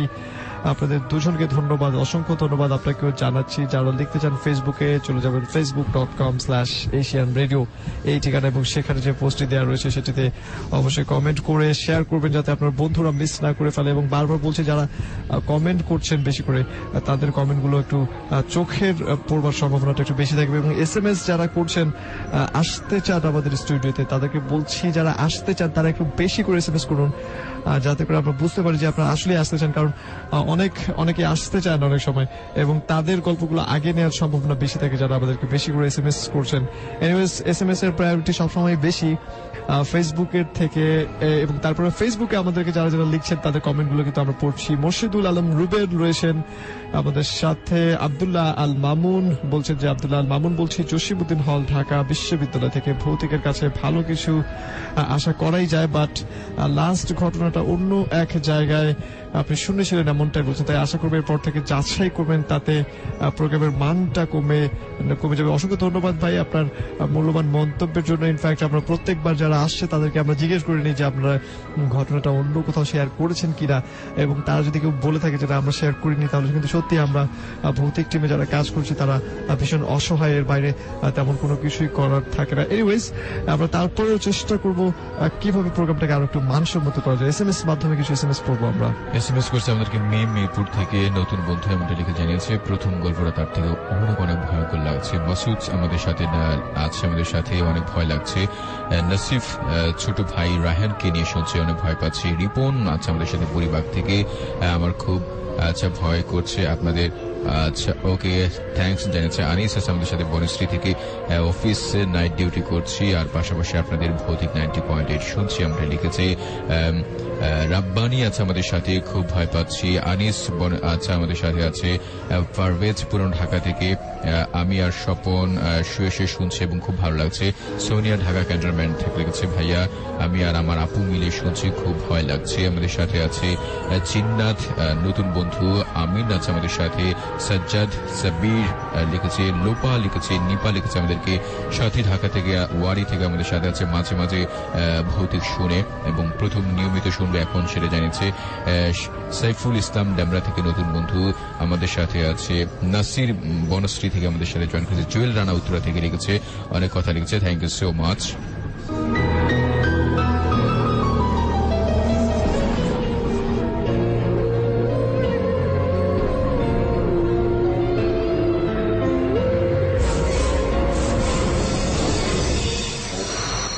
অলরাইট, আমরা আপনার কাছ থেকে সাপের গল্প শুনছিলাম, যেটা আপনার নানা এবং নানি কেন্দ্রিক একটি ঘটনা। আরো কোনো ঘটনা আছে কিনা আপনার কাছে? আরেকটা ঘটনা আছে আমার উত্তরাতে। আচ্ছা। তো একটা দোতলা একটা বাড়ি ছিল এখানে, তো ওই বাড়িতে কেউ থাকতো না। তো কেন থাকতো না সেটাও জানতাম না। তো কিছুদিন পর শুনি যে ওই বাসার পিছনে একজন ফরেনার লোক ওইখানে থাকতো আর কি। আচ্ছা। তো ওইখানে ওনাদের হয়তো একটা বাচ্চা বা কিছু একটা ছিল, তো ওই পিছনে একটা জায়গা কবর দেওয়া হয়েছিল, একটা বাচ্চাকে কবর দেওয়া হয়েছিল। তারপর ওনারা চলে যায়, ওইখানে আর কেউ থাকে না। কবর দেওয়া বলতে ওনাকে গোসল করানো হয় নাই, কিছু করানো হয়, একটা বাচ্চাকে এখানে মাটির নিচে চাপা দিয়ে, মাটি চাপা দিয়ে ওখানে রাখা হয়েছে। তারপর এখানে কেউ থাকে না, বাড়িটাই হয়ে গেছে। তারপর ওই বাড়ির যে মালিক ছিল, তো ওনারা গার্ড পাঠাইতো, গার্ড 1 মাস 15 দিন থাকতো, আর থাকতে পারতো না, ওনারা চলে যেত। তো আর আমার বাসাটা ছিল ওই বাসার সাইডে, বাউন্ডারির পাশে আমার বাসাটা ছিল। তো আমরা মোবাইল চার্জ দিতে বা টর্চ লাইট চার্জ দিতে ওই বাসায় যাইতাম। যাওয়ার পরে ওই ওনার ওই যে গার্ডের সাথে আমরা কথা বলতাম। তো উনি বলতো যে তুমি আমার সাথে থাকো, আমাকে বলতো যে আমার সাথে থাকো, আমি একা একা ভালো লাগে না, টিভি দেখো, একে সব বলতো। তো আমি 1 দিন 2 দিন 3 দিনের মাথায় থাকতাম। থাইকা হঠাৎ রাত 10টার পরে নুপুরের আওয়াজ, ওই যে ছোট বাচ্চারা যে নুপুর দিয়ে যে পা দিয়ে লাফায় না, এরকম আওয়াজ শুনতাম। তারপরে কেউ দরজা ধাকাচ্ছে। এই একদিন আমি ওয়াশরুমে গেলাম, তো ওয়াশরুমে যাওয়ার পর যখন বের হবো, তখন হঠাৎ করে দেখি ওইরকম একটা মেয়ে, মানে চেহারা দেখা যাচ্ছে না, ওই মেয়েটাই, চেহারা দেখতে পারতেছি না, জাস্ট একটা জামা পরা ছোট একটা মেয়ে দাঁড়ায় আছে।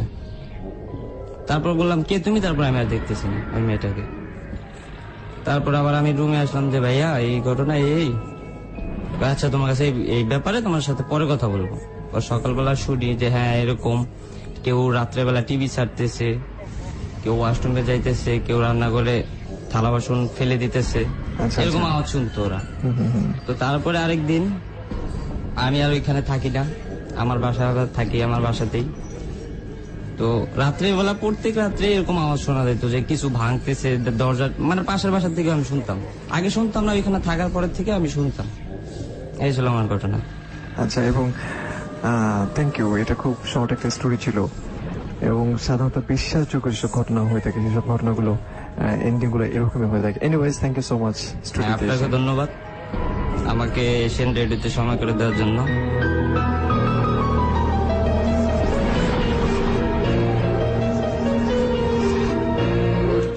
আমরা আরো একটা ঘটনা শুনে ফেললাম, যেটা আমরা শ্রোতার কাছ থেকে সরাসরি শুনলাম। এবং আপনি যদি এসে আপনার ঘটনাটা আমাদের এখানে বলে যেতে চান, তাহলে অবশ্যই আপনার মোবাইলের মেসেজ অপশনে গিয়ে AR লিখে স্পেস দিয়ে লিখতে হবে B90.8, আর একটি স্পেস দিয়ে আপনার নাম, আর একটি স্পেস দিয়ে আপনার সেলফোন নম্বর লিখে সেন্ড করতে হবে 2323 নাম্বারটা। অবশ্যই যদি আপনি বেশি করে SMS করেন তাহলে আপনার আসার সম্ভাবনাটা একটু বেশি থাকছে এবং খুব দ্রুত আসার সম্ভাবনা থাকছে। এই মুহূর্তে SMS মাধ্যমে অনেকেই আমাদেরকে লিখছেন। SMS করতে হলে মোবাইলের মেসেজ অপশনে গিয়ে প্রথমে লিখুন AR স্পেস আপনার নাম স্পেস আপনার লোকেশন স্পেস আপনার কথাবার্তাগুলো লিখে পাঠিয়ে দেবেন 2323 এই নাম্বারটিতে। জুয়েল রানা উত্তরা থেকে লিখেছে, অনেকদিন ধরে শুনছি কিন্তু আজকে প্রথম SMS করলাম, তারা 12 জন বন্ধু মিলে একসাথে শুনছে এমনটাই লিখে জানিয়েছে। ফিরোজ আল মামুন আছে আমাদের সাথে গাজীপুর থেকে, সে শুনছে। আচ্ছা, মির্জাপুর টাঙ্গাইল থেকে আমি আপনাদের নতুন বন্ধু, গল্পগুলো খুব ভালো লাগছে এমনটাই লিখেছে। ওয়েলকাম করছে আপনাকে ভৌতিক 90.8 লিখেছে। ইশরাক আচ্ছা উত্তরা থেকে, আচ্ছা অনেক ভালো লাগছে, এই প্রথম শুনছি আমাদের সাথে। রিফাত আছে গাজীপুর থেকে, ভাইয়া আমি আপনাদের নিয়মিত শ্রোতা এমনটাই লিখেছে। আপনাদেরকে আচ্ছা প্রোগ্রাম শুনে আমি আসতে চাই এমনটাই ফোন নাম্বার লিখে পাঠিয়ে দিয়েছি। নিশ্চয়ই আমাদের ভৌতিক টিম আপনার সাথে যোগাযোগ করবে। কিরণ আছে আমাদের সাথে পারভেজ পুরান ঢাকা থেকে, মনিউদ্দিন আছে আমাদের সাথে, মইউদ্দিন আমাদের সাথে আছে, নাবিল আছে আমাদের সাথে, ওয়ালিদ মোহাম্মদপুর থেকে আছে, ভাইয়া অনেক ভয় লাগছে। টাঙ্গাইল থেকে আছে আমাদের সাথে আফসার হুসাইন আছে আমাদের সাথে, ইমন আছে আমাদের সাথে, মারুফ টঙ্গী থেকে আমাদের সাথে লিখেছে, সোহান ইসলাম উত্তরা থেকে লিখেছে আচ্ছা গল্পগুলো শুনছে অনেক ভালো লাগছে। আশিক মিরপুর থেকে ওকে একটা গল্পের কথা বলেছে, সেই গল্পটা অনেক ভালোবাসে। সাজান আছে আমাদের সাথে, ফাহিম আহমেদ আছে, এমডি আফসার হুসাইন আছে আমাদের সাথে, আর আলিফ ঢাকা থেকে লিখেছে, মনির হুসাইন আমাদের সাথে আছে, শাওন আছে আমাদের সাথে, লিটন উত্তরা থেকে লিখেছে আচ্ছা প্রথম শুনছে অনেক ভালো লাগছে আমরা লিখেছে, লাইট অফ করে ডাকি শুনছে। তারপর লিখেছে আমাদের সাথে নাসির আছে আমাদের সাথে বনশ্রী থেকে। এভাবে অসংখ্য বন্ধুরা আমাদের সাথে SMS এর মাধ্যমে যুক্ত আছে। এবং এর বাইরে যারা যারা রয়েছেন SMS মাধ্যমে, সুমু রয়েছেন, পাপ্পু রয়েছেন আমাদের সাথে, এমডি ডোমান রয়েছেন, নিপুণ নরসিংদী থেকে, মাহিন ডেমরা থেকে লিখেছেন আমাদেরকে হ্যালো জানিয়েছেন, রয়েছেন আমাদের সাথে নাসির রয়েছেন, নাসির বাসির মূলত আপনি জিসান লিখেছেন আমাদেরকে, লিখেছেন আমাদেরকে উর্মি আলামিন লিখেছেন, শান্ত লিখেছেন, লাবিবা লিখেছেন আমাদেরকে ঢাকা থেকে ভালো লাগছে, হৃদয় লিখেছেন লালবাগ থেকে অসম স্টোরি গুলো। অসংখ্য ধন্যবাদ, আপনি আপনাদের SMS গুলো করতে থাকুন এবং কমেন্ট করতে থাকুন facebook.com/bhautik90.8 এই ঠিকানায়। এই পর্যায়ে শুনে আসবো আমরা আরেকটি ঘটনা এবং আপনার ঘটনাগুলো লিখে আমাদেরকে সেন্ড করবেন facebook.com/bhautik90.8 এই ঠিকানায়।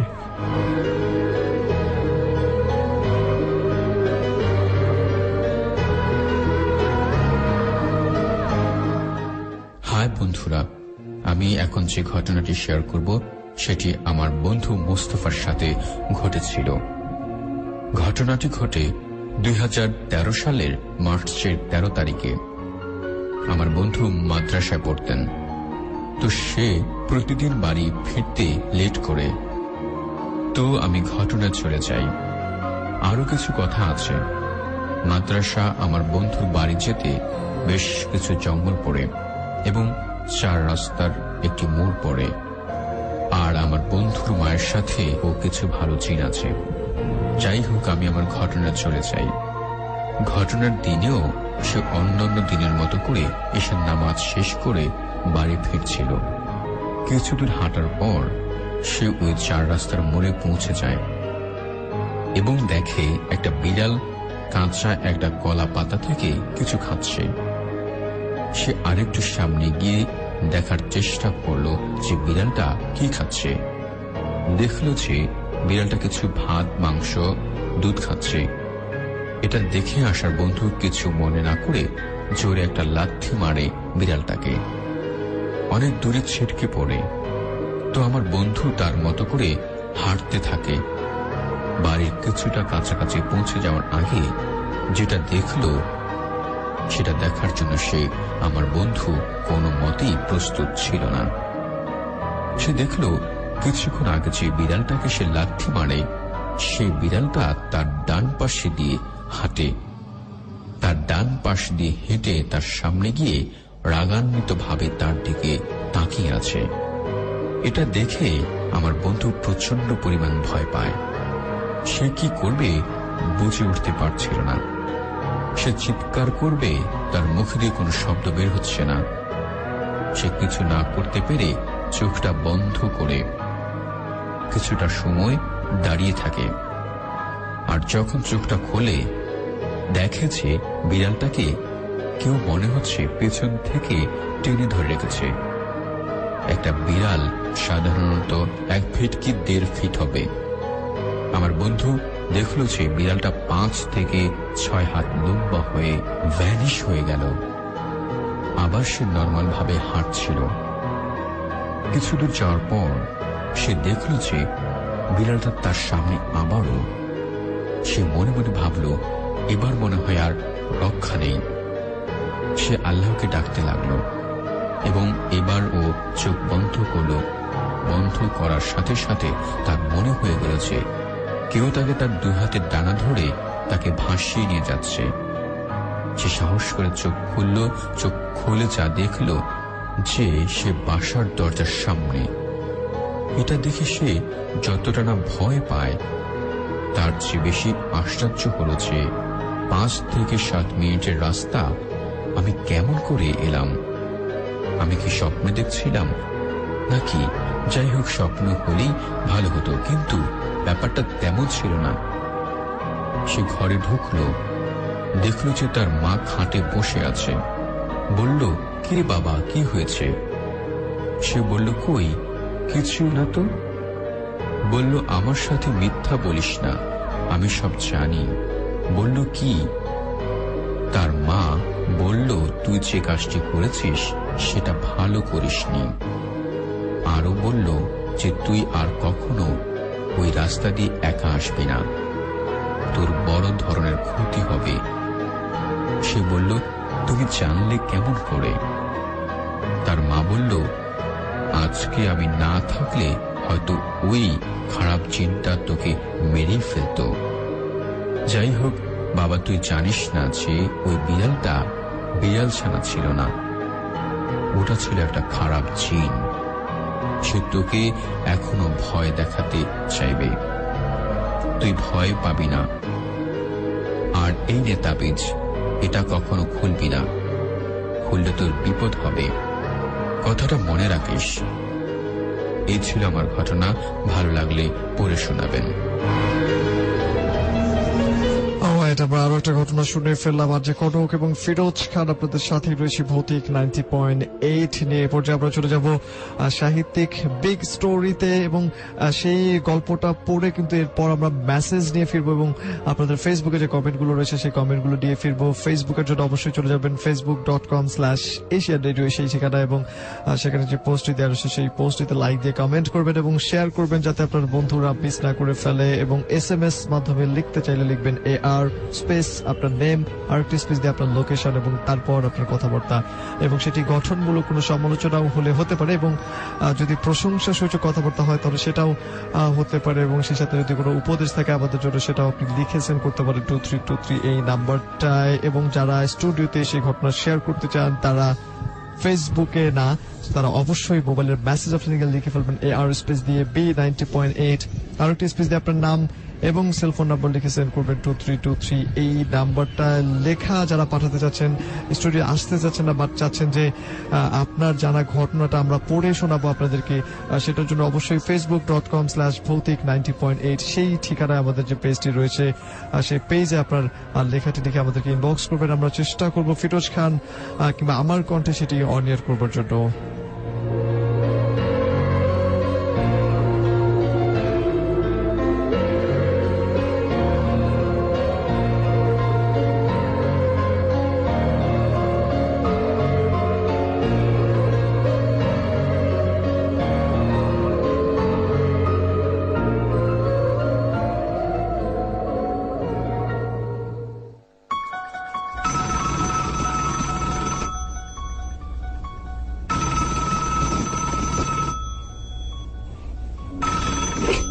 করতে টেলিফোন তুলে ডায়ালের প্রথম নাম্বারটার বোতাম টিপতেই আচমকা সেই উদাসীন গম্ভীর যান্ত্রিক কণ্ঠস্বর শুনতে পেল, 6491।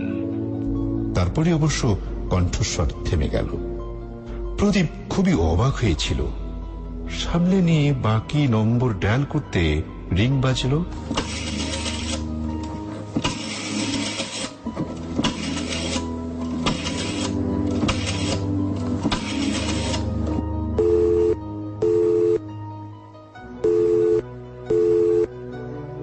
এবং ওপাশে একজন ফোনও ধরল। প্রয়োজনীয় কথা সেরে নিয়ে প্রদীপ খুব চিন্তিতভাবে অফিসের ইলেকট্রনিক টেলিফোনটার দিকে চেয়ে রইল। এই ফোনেও কণ্ঠস্বরটা এলো কি করে? এসব হচ্ছেটা কি? কলকাতার বাড়িতে প্রদীপের আত্মীয় স্বজন কেউ নেই। তার মা, বাবা, বোন, ভাই সব দিল্লিতে। সে বিয়ে করেনি, একা থাকে। একজন রান্নার ঠিকে লোক রেঁধে দিয়ে যায়, আর ঘরদোর সাফ করা, বাসন মাজা ও কাপড় কাচার জন্য ঠিকই একজন কাজের মেয়ে আছে। তারা কেউ বাড়িতে থাকে না। আলিপুরের নির্জন অভিজাত পাড়ায় 3 তলার মস্ত ফ্ল্যাটে প্রদীপ সম্পূর্ণ একা। তবু প্রদীপ হঠাৎ ফ্ল্যাটের নম্বর ডায়াল করল এবং শুনতে পেল ওপাশে রিং হচ্ছে।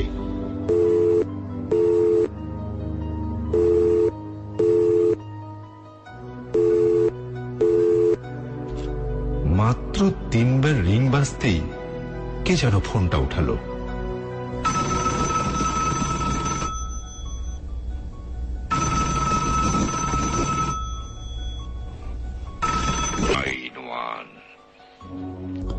ফোনটা রেখে দিল সে। বাকি রাতটা আর ঘুম হলো না। বিছানায় এপাশ ওপাশ করে কাটিয়ে দিল। কলকাতার টেলিফোন ব্যবস্থা যে খুব খারাপ তা প্রদীপ জানত।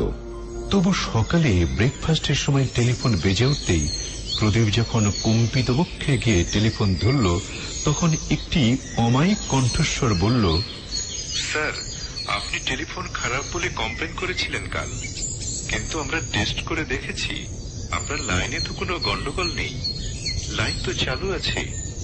কিন্তু আমি যে টেলিফোনে একটা অদ্ভুত গলা শুনতে পাচ্ছি। হয়তো ক্রস কানেকশন হয়ে গিয়েছিল। আমাদের যন্ত্রপাতি সব বহু পুরনো, তাই মাঝে মাঝে ওরকম হয়। আপনি ডায়াল করে দেখুন, এখন লাইন ঠিক আছে। বাস্তবে কি লোকটা কানেকশন কেটে দেওয়ার পর ডায়াল টোন চলে এলো এবং অফিসের নম্বর ডায়াল করতেই লাইনও পেয়ে গেল প্রদীপ।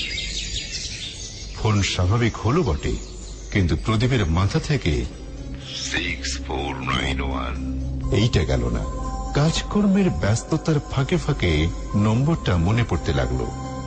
একাধবার প্যাডের নাম্বারটা লিখেও ফেলল। বিকেলের দিকে কয়েকটা চিঠি সই করতে গিয়ে হঠাৎ চিঠির উপরে টাইপ করা তারিখটা দেখে সে একটু সচকিত হল। 2491, অর্থাৎ 91 সালের 2রা এপ্রিল। 6491 মানে কি এপ্রিলের 6 তারিখ? কথাটা টিক টিক করতে লাগলো মাথার মধ্যে। অফিস থেকে বেরিয়ে সে গেল একটা ক্লাবে টেনিস খেলতে। তারপর একটা হোটেলে রাতের খাবার খেয়ে ফ্ল্যাটে ফিরে এলো। টেনিস খেলার ফলে ক্লান্ত শরীরে খুব ঘুম পাচ্ছিল। শোয়ার আগে সে সভয়ে টেলিফোনটার দিকে চেয়ে রইল। দিল্লিতে ফোন করে মা বাবার একটা খবর দেয়া দরকার। ফোন করাটা উচিত হবে কি? যদি আবার না, ফোন তুলে ডায়াল টোনই পাওয়া গেল। দিল্লির লাইনও পাওয়া গেল একেবারেই। মা, বাবা, ভাই ও বোনের সঙ্গে বেশ কিছুক্ষণ কথা বলে মনটা হালকা হল। আজ শুয়েই ঘুমিয়ে পড়ল। 3-4 দিন আর কোনো অস্বাভাবিক ঘটনা ঘটল না। টেলিফোন স্বাভাবিক, দুশ্চিন্তা বা উদ্বেগটাও আস্তে আস্তে সরে যেতে লাগলো মন থেকে। কিন্তু রবিবার সকালে গলফ খেলতে যাওয়ার জন্য তৈরি হচ্ছিল প্রদীপ। হঠাৎ টেলিফোন বেজে উঠল।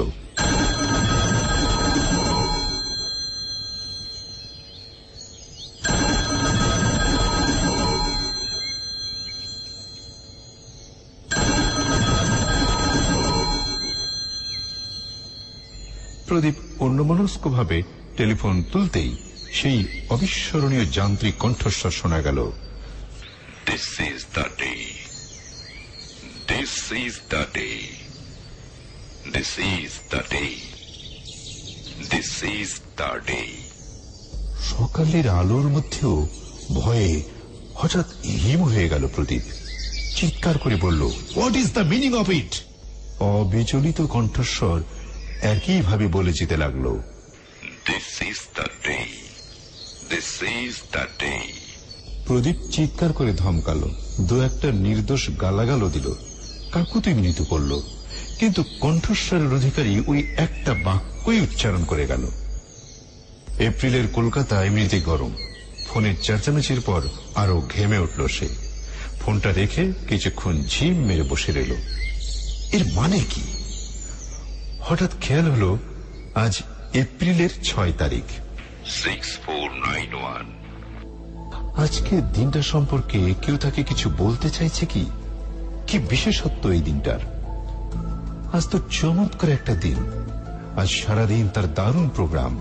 তাদের অফিসের সবচেয়ে বড় ক্লায়েন্ট মান্টু সিং সরখেরিয়ার আমন্ত্রণে তারা আজ যাচ্ছে কলকাতার বাইরে দিল্লি হাইওয়ের কাছে সরখেরিয়ার বিশাল বাগান বাড়িতে। সকালে সেখানে গলফ আর টেনিসের আয়োজন, দুপুরে বিশাল লাঞ্চ, সন্ধ্যাবেলায় হাই টি। তারপরও গান বাজনা হবে। একেবারে ডিনার সেরে ফেরার কথা। এমন চমৎকার মজায় ভরা দিনটা নিয়ে চিন্তা করার কি আছে? ফুরফুরে হাওয়ায় হাওড়া ব্রিজ পেরিয়ে দিল্লি রোড হয়ে সরখেরিয়ার বাগান বাড়িতে পৌঁছানোর সময় দুশ্চিন্তাটা কখন উবে গেল।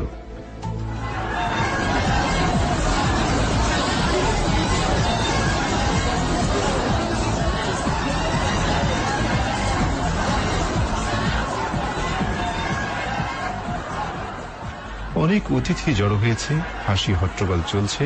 গলফ কিট নিয়ে বেরিয়ে পড়ল প্রদীপ, এক কাপ কফি খেয়ে নিয়েই। সরখেরিয়ার খামারের পাশেই গলফের বিশাল মাঠ, মাঝে মধ্যে ঝোপ জঙ্গল, জলা। অনেক গলফ খেলোয়াড় জড়ো হয়েছেন। খেলতে খেলতে সব দুশ্চিন্তা সরে গেল মাথা থেকে। বলটা একটা ঝোপ জঙ্গলের মধ্যে গিয়ে পড়েছিল। প্রদীপ বল খুঁজতে সেখানে ঢুকল। জায়গাটা যেন অন্ধকার এবং দুর্গম, কিন্তু জঙ্গলটা এমন জায়গায় যে গর্ত পর্যন্ত যেতে হলে এই জঙ্গলটি পেরোতেই হবে। সেই জঙ্গলে নিচু হয়ে বলটা খুঁজবার সময় আচমকাই একটা দুরাগত কণ্ঠ যান্ত্রিকভাবে হঠাৎ বলে উঠল, দিস ইজ দ্য ডে। একটা ক্লিক করে শব্দ হলো কোথাও। সন্দেহজনক কিছু নয়, কিন্তু হঠাৎ প্রদীপের ষষ্ঠ ইন্দ্রিয়ই যেন কিছু জানান দিল। সে বিদ্যুৎ গতিতে মাটিতে উপুড় হয়ে শুয়ে পড়ল, আর সঙ্গে সঙ্গেই বজ্রপাতের মতো একটা বন্দুকের শব্দ হল। গাছের গোটা কয়েক ডাল প্রচন্ড শক্তিশালী বুলেটের গায়ে ভেঙে পড়ল।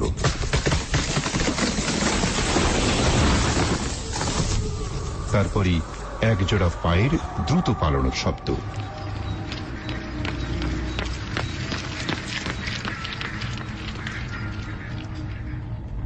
উঠে গায়ের ধুলো টুলো ঝেড়ে চারদিকটা দেখল সে। কে তাকে মারতে চায়? কেনই বা? বন্দুকের শব্দ শুনে কেউ ছুটে আসেনি, তার কারণ আশেপাশে অনেকেই শিকারে বেরিয়েছে। বন্দুকের শব্দ হচ্ছেও আশেপাশে।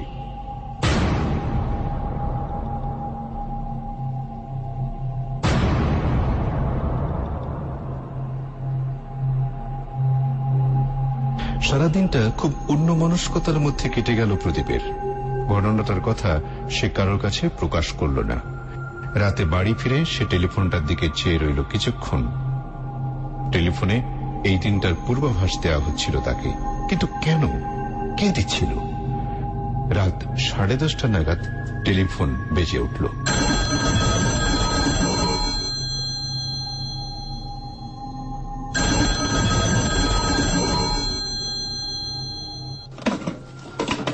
সভায় টেলিফোন ধরল প্রদীপ। হ্যালো। ওপাশ থেকে একটি ভরাট গলা তার নম্বরটা উচ্চারণ করে ইংরেজিতে জিজ্ঞেস করল, এই নম্বর তো? হ্যাঁ, আপনি কে? আমি কুরুপ্পু। আপনি কে? প্রদীপ রায়।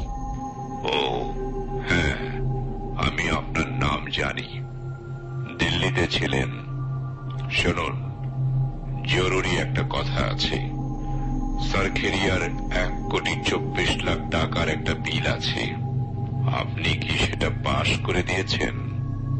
না, বিলটা একটু ইরেগুলার, ক্ল্যারিফাই করার জন্য ডিপার্টমেন্টকে বলেছি। খুব ভালো।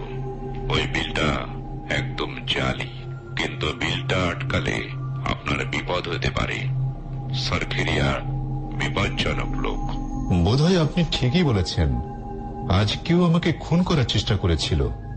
হ্যাঁ, এরকম ঘটনা আরো ঘটতে পারে, কিন্তু ভয় পাবেন না, টেলিফোনটার দিকে মনোযোগী থাকবেন।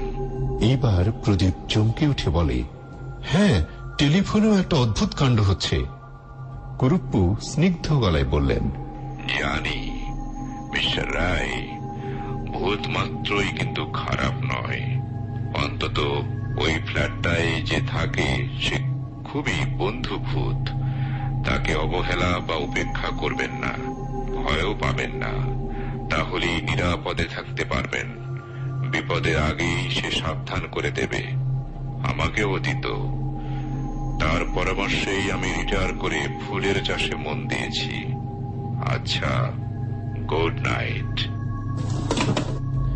প্রদীপ হাতের স্তব্ধ টেলিফোনটার দিকে হা করে চেয়ে রইল।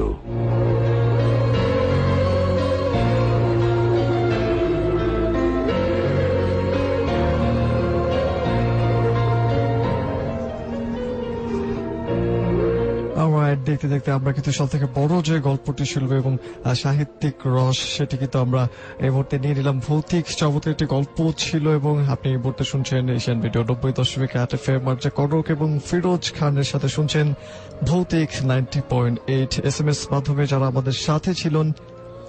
এতক্ষণ পর্যন্ত অসংখ্য বন্ধুরা আমাদের সাথে এসএমএস এর মাধ্যমে যুক্ত ছিল। এমডি রাইসুল ইসলাম এয়ারপোর্ট থেকে আমাদেরকে লিখেছে এবং শুনছে, খুব ভালো লাগছে। এমডি আজিজ মানিক ডেমরা থেকে অনেকদিন পর শুনছে, ভালো লাগছে। দিল গুলশান থেকে আছে নিউ লিসেনার, এমডি লিখেছে খুব ভয় লাগছে। কুমু আছে আমাদের সাথে নারায়ণগঞ্জ থেকে, গল্পগুলো ভালো লাগছে, শুনছে, এমনটা লিখেছে। মহসিন নরসিংদী থেকে এই প্রোগ্রামটা আমার কাছে খুব ভালো লাগে, বাট আচ্ছা একটু আরো তাড়াতাড়ি শুরু করলে, এমনটা লিখে জানিয়েছে। অধর আছে আমাদের সাথে নারায়ণগঞ্জ থেকে, আমি অনেক ভয় লাগছে, প্রথম গল্পটা তার থেকে সবচেয়ে বেশি ভালো লাগছে। রাব্বি ঢাকা থেকে অনেক ভালো লাগছে এবং ভয়ও পাচ্ছে। লিটন উত্তরা থেকে গল্পগুলা অসাম লাগছে লিখেছে। মাতা আমাদের সাথে আছে। সাজ্জাদুল আমাদের সাথে লিখেছে ওকে। মনিরুজ্জামান লিখেছে মিরপুর 7 নম্বর থেকে, গল্পগুলো খুব ভালো লাগছে এবং সবসময় শুনবে, এমনটা লিখেছে। ইমেইলে সে আমাদের সাথে গল্প পাঠাতে চায়। নিশ্চয় যদি ইমেল করতে চান আপনি আমাদের সাথে ভৌতিক 90.8@gmail.com লিখেছে। সুমন আমাদের সাথে, উমু আছে আমাদের সাথে, জালাল আছে আমাদের সাথে, পিঙ্কি সাভার থেকে লিখেছে ভালো লাগছে। শাহাবুদ্দিন কুমিল্লা থেকে লিখেছে আমাদেরকে। আনিস মিরপুর থেকে লিখেছে। রাসেল আছে আমাদের সাথে। আরিফ মাদারীপুর থেকে লিখেছে আমাদেরকে। তাসিয়া উত্তরা থেকে লিখেছে নাটকটা অনেক এনজয় করেছে, সেটা লিখেছে। সেটু আছে আমাদের সাথে পান্তপথ থেকে। পাখি ঢাকা থেকে লিখেছে। রফিক আছে আমাদের সাথে। কলি চৌধুরী আছে আমাদের সাথে। জুয়েল রানা ছিল, লিখেছে অনেক ভালো লাগছে গল্পগুলা। সাগরও ফোন নাম্বার দিয়েছে, আসা যাচ্ছে। মহসিন নরসিংদী থেকে নতুন শুনছি, অনেক ভালো লাগছে। এভাবে অসংখ্য বন্ধুরাই আমাদের সাথে এসএমএস এর মাধ্যমে জয়েন করেছে। সবগুলো বন্ধুদেরকে অনেক অনেক ধন্যবাদ এতক্ষণ পর্যন্ত আমাদের সাথে থাকার জন্য। এবং ফেসবুক মাধ্যমে কিন্তু অনেকেই ছিলেন। সালাউদ্দিন আহমেদ ছিলেন আমাদের সাথে। নিবিড় মুস্তফা খন্দকার, তিনি চাঁদপুর থেকে আমাদের সাথে ছিলেন এবং বলেছেন যে সব থেকে বেস্ট একটা প্রোগ্রাম। এমনি তানভীর আহমেদ বাপ্পি আমাদের সাথে ছিলেন। ইমন আহমেদ মাহাদি সহ আর অনেকগুলো বন্ধু আমাদের সাথে ফেসবুক মাধ্যমে ছিলেন। ধন্যবাদ জানাচ্ছি তাদেরকে যারা আমাদের এই পোস্টে শেয়ার করেছেন এবং আপনাদের বন্ধুদের কাছে পৌঁছে দিয়েছেন আমাদের ভৌতিক 90.8 এর কথা। অবশ্যই আবেদন জানাবো যাতে মুখে করে একটু প্রচার করবেন, যাতে আপনাদের বন্ধুদের কাছে যদি কোনো ভৌতিক ব্যাপারে কোনো ইন্টারেস্ট থাকে তাহলে সেই ইন্টারেস্ট গুলো এখানে একটু হলেও পূরণ হয়ে থাকে। এনিওয়েজ, আজকের মতো ফিরোজ খান এবং আর যে কনক বিদায় জানাচ্ছি। যেতে যেতে আপনাকে বলছি, আপনারা যারা আমাদেরকে ঘটনা লিখে পাঠাতে চান তারা অবশ্যই আমাদের ভৌতিকের যে পেজটি রয়েছে সেই পেজে ঘটনাটা ইনবক্স করতে হবে। সেটার জন্য facebook.com/ভৌতিক যে পেজটি রয়েছে সেই পেজে আমাদেরকে ইনবক্স করবেন। এবং যারা যারা স্টুডিওতে এসে ঘটনা শেয়ার করতে চান তারা ফেসবুকের না, তারা অবশ্যই এসএমএস এর মাধ্যমে আসবেন এবং এসএমএস এর মাধ্যমে আসবার জন্য আপনাকে AR লিখে স্পেস দিয়ে B90.8 আরেকটি স্পেস দিয়ে আপনার নাম এবং আরেকটি স্পেস দিয়ে আপনার সেলফোন নাম্বার লিখে সেন্ড করতে হবে 2323। এই নাম্বারটা ইমেইল যারা আমাদেরকে করছেন আর রেকর্ড করে তারা অবশ্যই ভৌতিক 90.8@gmail.com এই অ্যাড্রেসে ইমেল করবেন এবং ভৌতিক বানানো হচ্ছে BHOUTIK এবং যে পোস্টটি আমাদের ফেসবুক মাধ্যমে রয়েছে অবশ্যই এখন পর্যন্ত হয়তো আপনি যদি শেয়ার না করে থাকেন তাহলে শেয়ার করতে পারেন যাতে আপনাদের বন্ধুদের কাছে পৌঁছে যায়। আজকের মতো আমরা বিদায় নিচ্ছি এবং শেষবারের মতো আপনাকে আরো একবার মনে করিয়ে দিচ্ছি যে এখন থেকে যে বড় ঘটনাগুলো আমরা নাটক আকারে আপনাদের কাছে